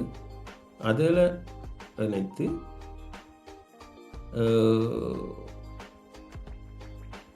குற்றப்பத்திரிகை வழங்கப்பட வேண்டும். சரிதானே? குற்றப்பத்திரிகை வழங்கி இந்த அடுத்த கட்ட இன்குவரி தொடங்கும். அப்போ அதில் தொடங்கல ரெண்டாம் கட்ட, அதாவது ஃபார்மல் இன்குவரியில் நியமிக்கப்படுற அதிகாரிக்கு அப்போ அதில் ஆணைக்குழு என்றால் உயர்கல்வி நிறுவனால வழியே பணியமைக்கப்பட்ட ஒருவரை நியமிக்கலாம். பாரபட்சமற்ற வகையில் நடக்கக்கூடிய ஒருத்தரை நியமிக்க வேணும். அதே மாதிரி குற்றம் சாட்டப்பட்டவரை விட மூத்தவர் என்று நான் சொல்றது வயசுல இல்லை, பதவியில் மூத்தவராக இருக்க வேண்டும். அப்படியான ஒருத்தரை நியமிக்கலாம். அப்போ இந்த குற்றம் சாட்டப்பட்டவர் அதுக்கு பிறகு அடுத்த கட்டமாக அவர் சமூகம் அளிக்க வேணும் அவர் விசாரணைக்கு. அப்போ இந்த ஃபார்மல் இன்குவரியில் விசாரணைக்கு அவர் சமூகம் அளிக்கும் போது அவர் தன்னுடன் இன்னும் ஒருவரையும் தன்னை பிரதிநிதிப்படுத்துகிறார். அதாவது இப்போ சில கேள்விகளுக்கு பதில் சொல்ல முடியாட்டி அல்லது சில விளக்கம் அவருக்கு சரியாக சொல்ல முடியாட்டி அவர் தனக்கு உதவிக்கு இன்னொருத்தரை பிரதிநிதியை கூட்டிக் கொண்டு வரலாம். அந்த பிரதிநிதி அரச நிறுவனத்தில் இருக்கிற ஒருவராக இருக்கலாம் அல்லது ஓய்வு பெற்றவர் ஒருவர், குற்றம் சாட்டப்பட்டவர் சார்பாக இப்போ நீதிமன்றத்தில் முன்னிலையாகிற மாதிரி அவர் முன்னிலையாகலாம். அவர் டிஃபெண்டிங் ஆஃபீஸர் என்று சொல்றது. அதாவது குற்றம் சாட்டப்பட்டவரை பாதுகாக்கிறதுக்கு வாரார். அப்போ அவர் யார் வாரார் என்று சொல்லி அவற்ற விவரத்தோட பெயர், பதவி, அவற்ற சம்மத கடிதம், அவற்ற கன்சென்ட் லெட்டர் எல்லாம் எடுத்து ஒழுக்காற்று அதிகாரியிடம் அனுமதி பெற வேணும். இப்படி எனக்கு இந்த விசாரணைக்கு நான் இவரை எனது டிஃபெண்டிங் ஆஃபீஸராக நியமிக்கிறதுக்கு அனுமதி இருக்கிறேன் என்று அவர் அனுமதி பெற வேண்டும் ஒழுக்காற்று அதிகாரியிடம். அதே மாதிரி குற்றம் சாட்டப்பட்டவர் சார்பாக ஒரு சட்டத்தரணியும் முன்னிலையாகலாம். அப்படி ஒரு சட்டத்தரணி முன்னிலையாகும் போது முறைப்பாட்டாளர் என்று சொல்றது யூனிவர்சிட்டி, அதாவது நிறுவனத்தின் சார்பாக ஒரு சட்டத்தரணியை நியமிக்கலாம்.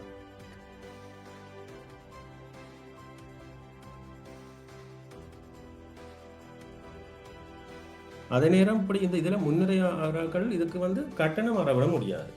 கட்டணம் வரவிட ஒரு குற்றம் சாட்டப்பட்டவர் சார்பாக இன்னொருத்தர் முன்னிலையாகும் போது அவர் அதுக்கு எந்தவித கொடுப்பனவையும் பெற்றுக்கொள்ள முடியாது. ஆனால் மறைமுகமாக பெறலாம். ஆனால் இதன்படி கொடுப்பனவு பெற்றால் அது ஒரு குற்றமாக தான் கருதப்படும்.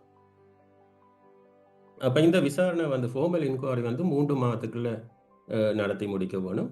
அதாவது விசாரணை நியமிக்கப்பட்ட திகதியில இருந்து 3 மாதத்துக்குள்ள அல்லது அதற்கு முந்தைய திகதியில முடிக்க வேணும். அதே மாதிரி இப்போ இந்த விசாரணையை இழுத்தடிக்கிறக்காண்டி தேவையற்ற மற்றும் முக்கியமற்ற விடயங்களை முன்வைத்து விசாரணையை தாமதப்படுத்துகிற இல்லை சட்டத்தை செயற்படுத்துவதை தாமதப்படுத்துகிற நோக்கத்தோட கூடிய கோரிக்கைகள் நிராகரிக்கப்படுதல் வேண்டும்.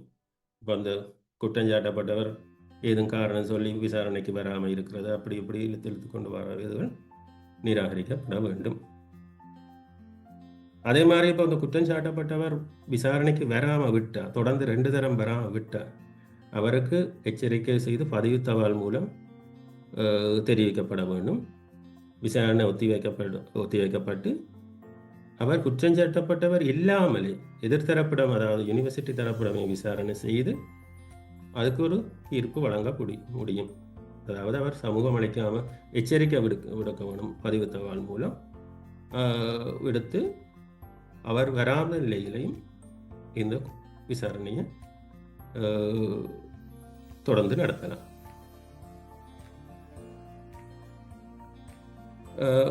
இப்போ இதுதான் இந்த இதில் தொடர்ந்து நடத்த அதன் அறிக்கையின் பிரகாரம் இந்த மைனர் பணி ஒன்றில் சில வேளையில் அவர் நிரபராதியாக விடுவிக்கப்படலாம், அல்லது சிறிய தண்டனை வழங்கப்படலாம், அல்லது பாரிய தண்டனை வழங்கப்படலாம். இப்போ இந்த இதில் சிறிய தண்டனைகள் இருக்குது, பாரிய தண்டனைகள் இருக்குது, இதில் வழங்கப்படலாம். இப்போ இதுதான் இந்த டிசிப்ளினரி ப்ரொசீடியர் என்ற இது. இப்போ இந்த சிறிய தண்டனைகள் பாரிய தண்டனைகள் சம்பந்தமாக நீங்கள் கோர்ட்டில் பாருங்கள். அதே மாதிரி தண்டனை கொடுக்குற அதிகாரிகள் யாருன்னு சொல்லி இருக்குது. மற்றது இந்த இதில் தண்டனைகளில் 2 சம்பள உயர்வு சம்பந்தமாக, நிறுத்துதல் சம்பந்தமாக தண்டனை பற்றி கொஞ்சம் பார்ப்போம். இது சம்பந்தமாக உங்களுக்கு கேள்வி வரலாம். இதில் இருக்குது, சிறிய தண்டனைகள்லையும் இருக்குது. ஒரு வருடத்திற்கு தாண்டாத காலத்திற்கு சம்பள உயர்வை இடைநீக்கம் செய்தல், குறைத்தல் அல்லது தாமதப்படுத்துதல் என்று 3 இது இருக்குது. அது என்னது? இடைநீக்கம் செய்தல், குறைத்தல் என்றா என்ன, தாமதப்படுத்துதல் என்றா என்ன? இதில் 3 இது என்னென்று இது சம்பந்தமாகவும் கேள்வி வரலாம். இந்த 3க்கும் உரிய வித்தியாசம் என்னன்னு சொல்லி கேள்வி வரலாம். இப்போ இதில் பார்த்தீங்கன்னு சொன்னால் ஒன்று சொல்லி இருக்குது சஸ்பெண்ட் பண்ணுறது என்று சொல்லி இன்க்ரிமெண்ட்டை சஸ்பெண்ட் பண்ணுறது. மற்றது ஸ்டாப்பேஜ். அடுத்தது ரிடக்ஷன் என்று சொல்லி ஒன்று இருக்குது. அடுத்தது டிஃபார்மெண்ட் என்று சொல்லி இருக்குது. 4 விஷயம் இருக்குது. கேள்விப்பட்டிருப்பீங்கன்னு நினைக்கிறேன். யாராவது இது பற்றி ஏதாவது ஐடியா இருந்தால் சொல்லுங்கள்.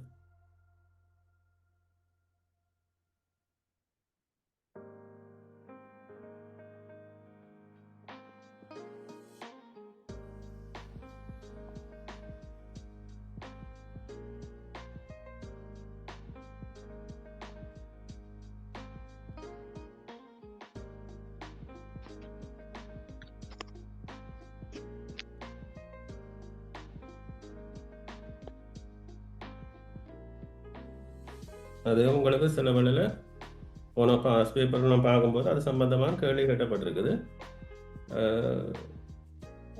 அதாவது ஒன்று சஸ்பென்ஷன்ன்றது இடைநிறுத்துதல். மற்றது ஸ்டாப்பேஜ். இது கூட கோடில் 206வது பக்கத்தில் இருக்குது. ஸ்டாப்பேஜ் என்று சொல்லி இருக்குது. மற்றது ரிடக்ஷன் என்று சொல்லியிருக்கு 3வது. 4வது டிஃபார்மெண்ட் என்று சொல்லியிருக்கு. இந்த 4ம் ஒரு தண்டனைக்காண்டி கொடுக்குறது. அதாவது இன்க்ரிமெண்ட்டை நிப்பாட்டுவேன் சில புறத்தலைவர்கள் பயமுறுத்துறதானே ஊழியர்களை. இப்போ அதில் செய்யக்கூடிய இதுதான் இது சஸ்பென்ஷன் என்று சொல்லியிருக்கு. ஸ்டாப்பேஜ் இது 206வது பக்கத்தில் இருக்குது. அதை பாருங்க. அது சம்பந்தமாகவும் கேள்வி வரலாம். சரிதானே? அது 4க்கும் 4 விதமான இது இருக்குது. இதுதான் இந்த 19வது அத்தியாயத்தில் உள்ள ஒழுக்காற்று நடைமுறைகள் என்ற இதுவரை சொன்னது எதுவும் போரிங்காக இருக்கா அல்லது ஏதோ பிரயோசனமாக இருந்ததா? அல்லது உண்மையில நிறைவே பிரயோசனமாக இருந்தது சார்.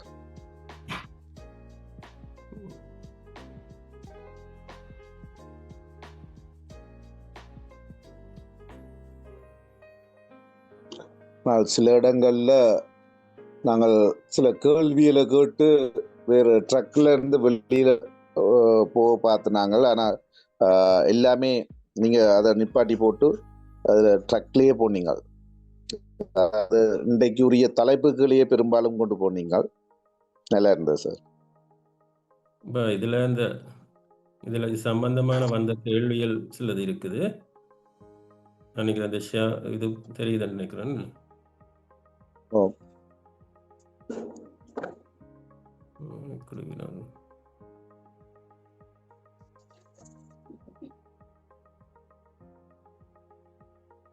இதுல எல்லா பேப்பர்லயும் இந்த டிசிப்ளினரி சம்பந்தமா ஏதாவது ஒரு கேள்வி 5 மார்க்ஸ் கண்டாலும் வந்திருக்கும். அதனால இதை கொஞ்சம் கடுமையா பாருங்க. டிசிப்ளினரியில கேட்பாங்களா? எது கேஸ் ஸ்டடி ஒன்று கேட்பாங்களா தானே சார்? இப்படி ஒரு சம்பவம் நடந்தது, அதுக்கு கடைசி வரை எடுக்கக்கூடிய நடவடிக்கை.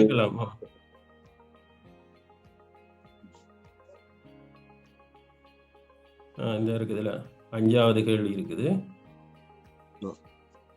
பல்கலைக்கழக மானியங்கள் ஆணைக்குழு மற்றும் உயர்கல்வி நிறுவனங்களுக்கான தாபன கோவையின் 6வது அத்தியாயத்தில் குறிப்பிட்டுள்ள வரைவிலக்கணத்திற்கேற்ப சம்பள உயர்வை நிறுத்துதல், சம்பள உயர்வை குறைத்தல், சம்பள உயர்வை இடைநிறுத்துதல் ஆகியவற்றுக்கு இடையிலான வேறுபாட்டை உதாரணங்களுடன் விளக்குக. இது ஒரு பனிஷ்மெண்ட்டுக்கு கொடுக்குற ஒரு இது இந்த 19வது இதில் பனிஷ்மெண்ட் என்ற கேட்டகரியில் கொடுக்கப்பட்டது தான் இந்த இது. ஆனால் இதுக்குரிய விளக்கம் இந்த 6வது இதில் இருக்குது. அதுக்கு பாருங்கள் 10 புள்ளிகள். அப்போ இது சம்பந்தமாக பாருங்க. இது டிசிப்ளினரி ஆக்ஷனோட சம்பந்தப்பட்ட இதுதான். சம்பள உயர்வை சும்மா நிப்பாடுறே இல்லையே, சும்மா வேலை செய்து கொண்டு போகிறவங்க சம்பள உயர்வு நிப்பாடுறே இல்லையே, அதில் குறைக்கிறது இல்லையா, அதில் இட நிறுத்துறே இல்லையே. அப்போ டிசிப்ளினரி காரணத்துக்காண்டி தான் இதை நிறுத்துறது. அப்போ அது இதையும் அதோட சேர்த்து பாருங்க. சார் நீங்க சொன்ன பேஜ் நம்பர் இங்கிலீஷ் டாக்குமெண்ட்ல இருக்கிறதா, ஆக்ட்ல இருக்கிறதா? இது 6வது அத்தியாயம். இது அந்த இதில் 6வது அத்தியாயம் என்று சொல்றது பழைய ஈகோட் சம்பந்தமாக இருக்கும் நினைக்கிறேன். புதிய ஈகோட்டில் 6வது தான் சலரி என்ற சொல்லி இதில் 167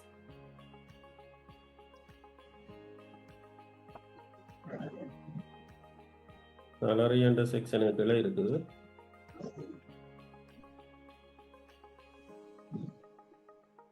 ஐந்தாவது செக்ஷன் 5வது. இந்த தமிழ்ல ஆங்கில சிங்களமும் இருக்குது. அது தமிழ்ல மொழிபெயர்க்கப்பட்டு கொண்டிருக்கு சார்.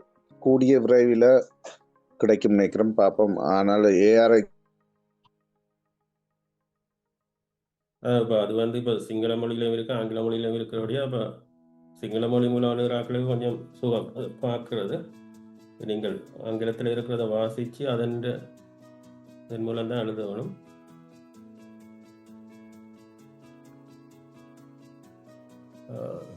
சரி, நான் நினைக்கிறேன் இன்றைக்கு இதோட நிறுத்தக்கூடியதாக இருக்குன்னு நினைக்கிறேன். வேற ஏதாவது கேள்வி இருக்கா? Hello sir. சொல்லுங்க சார். இந்த மேஜர் பனிஷ்மெண்ட்ல கம்பல்சரி லீவ் பத்தி சொன்னீங்க.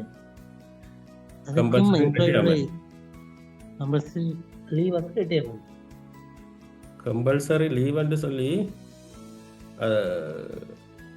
அது ஒரு மேஜர் பனிஷ்மெண்ட் என்ற வகையில வரும். இப்போ அவர் அந்த துறையில இருப்பதன் மூலம் அந்த விசாரணையை சரியா நடத்தி கொண்டு போகல அந்த நிலையில. உதாரணம் நான் முதல் சொன்னேனே, இப்போ ஒரு சம்பவத்தில் தன்னுடைய தன்னுடைய வீட்டுக்கு அல்லது அவற்றை இடத்துக்கு ஊழியர்களை கொண்டு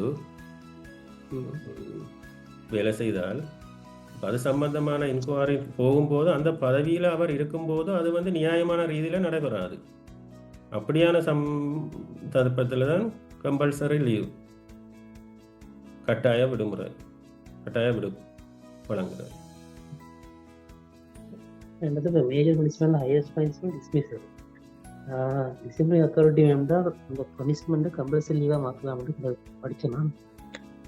அப்படி இந்த கம்பல்சரி லீவுக்கும் இந்த குற்றவாளிகளோட ஏஜுக்கும் ஏதாவது ரிலேஷன் இருக்கு? ஃபார் எக்ஸாம்பிள் 55 இயர்ஸுக்கு மேலே ஆப்ஷனல் ரிட்டையர்மெண்ட் இருக்குது, 55க்கு முன்னாடி கம்பல்சரி லீவ் கொடுக்கலாம்? இல்லை, கம்பல்சரி ரிட்டையர்மெண்ட் கொடுக்கலாம் 55 வயசுக்கு பிறகுதான். ஓகே, சரிதானே? இப்போ உதாரணமாக 55 வயசுன்ட்டு சொல்லி இல்லை, இப்போ பல்கலைக்கழக சேவையில் 20 வருஷத்துக்கு மேலே வேலை செய்தால் அவருக்கு இல்லை 20 வருஷம் இல்லை 55 வயதுக்கு பிறகுதான் அவர் வந்து விரும்பினா ரிட்டையர் பண்ணலாம். அப்படியான சூழ்நிலையில அவரை கட்டாயமா ஓய்வெடுத்து போச்சுன்னு சொல்றது. ஏனென்றால் அவர் இல்ல ரிட்டையர்மெண்ட்ன்றது அவர் சரி யூனிவர்சிட்டியை விட்டே போயிடுவார். அதோட அவர் ரிட்டையர்மெண்ட் பெனிஃபிட்ஸ் அதெல்லாம் எடுத்து அவருக்கு யூபிஎஃப் இபிஎஃப் இருக்குமெண்டா அதெல்லாம் எடுத்து அதோட அவர் அது இது முடிஞ்சிடும். கம்பல்சரி லீவில் இருக்கிறவர் சில வேளையில திரும்படியும் அவர்கிட்ட விசாரணை முடிஞ்ச பிறகு மறுபடியும் அவர் கடமைக்கு அவரை சேர்க்கலாம். அவர் யூனிவர்சிட்டியை விட்டு நீக்கல அவர் அப்ப அந்த கம்பல்சரி லீவ்ல கூட தீர்மானிக்கலாம் அவருக்கு அந்த லீவு காலத்துல முழு சம்பளமும் கொடுக்கறதா அல்லது அரைவாசி சம்பளம் கொடுக்கறதா அல்லது சம்பளமே கொடுக்கறதான்றதையும் அந்த பேரவையோ அந்த ஆளும் இது தீர்மானிக்கலாம். Okay sir. அடுத்து ஒன்னொன்று சார், அந்த பிரிலிமினரி இன்வெஸ்டிகேஷன் முடிய சப்போஸ் அவர் எதுவும் குற்றம் எதுவும் கண்டுபிடிக்கப்படலை, எஃபெக்ட் எதுவும் இல்லைன்னு சொன்னாங்க, அந்த பிரிலிமினரி இன்வெஸ்டிகேஷன் ஆஃபீஸர் ரிப்போர்ட் கொடுப்பாங்க தானே கவுன்சிலுக்கு, குற்றம் எதுவும் நடைபெறலான்னு. பட் கவுன்சில் அந்த ரிப்போர்ட்டுக்கு மேல இல்ல குற்றம் நடந்திருக்குன்னு சொல்லி ஃபோர்மல் என்கொயரிக்கு போகலாமா? குற்றம் நடைபெறது போகலாம். அதாவது பிரிலிமினரி இன்வெஸ்டிகேஷனை கட்டாயம் அதை ஏற்றுக்கொள்ளணுமெண்டே இல்லை, அதை முற்றாக நிராகரித்து வேற ஒருத்தரை நியமிக்கவும் முடியலாம். வேற ஒருத்தரையே பிரிலிமினரி இன்கொயரிக்கும் நியமிக்கலாம். அதாவது இப்போ கொடுத்த ஒரு இன்கொயரி ஆஃபீஸர் கொடுத்த ரிப்போர்ட்டை அப்படியே ஏற்றுக்கொள்ளணுமெண்டு இல்லை. ஓகே. இன்னொன்று, பிரேவரி ஆக்ட் அந்த கிரிமினல் அஃபென்ஸ் இருந்தால் போலீஸ் அல்லது அந்த பிரேவரி டிபார்ட்மெண்ட்டுக்கு இன்ஃபார்ம் பண்ணணும். அட் த சேம் டைம் நாங்களும் எங்களோட ப்ரொசீடிங் ஃபாலோ பண்ணணுமா யூனிவர்சிட்டியில்? ஓமோ, அது வேற விஷயமா நடக்கும். அதான் இன்டர்னல் இது அதை நிப்பாடக்கூடாது. இப்படி கிரிமினல் குற்றம் அல்லது லஞ்சம் சம்பந்தப்பட்ட குற்றம் என்று சொன்னால் உடனடியாக போலீஸுக்கு அறிவிச்சிட்டு சரியாக அதோட நிப்பாட்டிட்டு இருக்கல. அது அவருக்கு இது டிசிப்ளினரி, அது வந்து லீகல் ஆக்ஷன் என்று சொல்றது, சட்ட ரீதியான நடவடிக்கை. இது வந்து டிசிப்ளினரி, அதாவது அவற்றை ஒழுக்க ரீதியான நடவடிக்கை. அது தொடர்ந்து போய்கொண்டு தான் இருக்கணும். சரி, ஓகே, தேங்க்யூ. அந்த டிசிப்ளினரி ஆக்ஷன் ப்ரூஃப் பண்ணலன்னு சொன்னா இவருக்கு அவதூறு அந்த மாதிரி சொல்லியாங்கன்னு சொல்லி அப்படி ஏதாவது பர்டிகுலர் ஆஃபீஸர் அவங்க எடுக்கக்கூடிய நடவடிக்கைகள் எதுவும் இருக்கா? அப்படி எடுக்கல. அது என்னன்னு சொன்னால் இது வந்து முதலாவது இன்கொயரியில தானே. இப்போ நீதிமன்றத்தில் ஒரு வழக்கு நடந்து அதில் நிராபர குற்றவாளி இல்லை சுற்றவாளியை நிரூபித்த பிறகு அவர் வேணுமென்றால் ஆக்ஷன் எடுத்து தனக்கு இழப்பீடு கோரலாம். ஆனால் இதில் வந்து அவர் யூனிவர்சிட்டியில் அப்படி கோர இல்லாத வேணுமென்றால் அவர் யூஎஸ்ஏபிக்கு சரி மனித உரிமை ஆணைக்குழு சரி அவர் வெளியில் எதுவும் கோரலாமே தவிர இப்போ யூனிவர்சிட்டிக்குள்ளே இப்படி எனக்கு எதிராக அப்படி இருந்தால் என்ற நட்பேருக்கு களங்கம் விளைவிக்கப்பட்டிருக்கு அப்படி என்று அவர் செய்யலை. அது யூனிவர்சிட்டிக்குள்ளே அவர் வேணும்னா வெளியில் யூனிவர்சிட்டிக்கு வெளியில் அதாவது நிறுவனத்துக்கு வெளியில் இது செய்கிறக்க அவருக்கு உரிமை இருக்கு.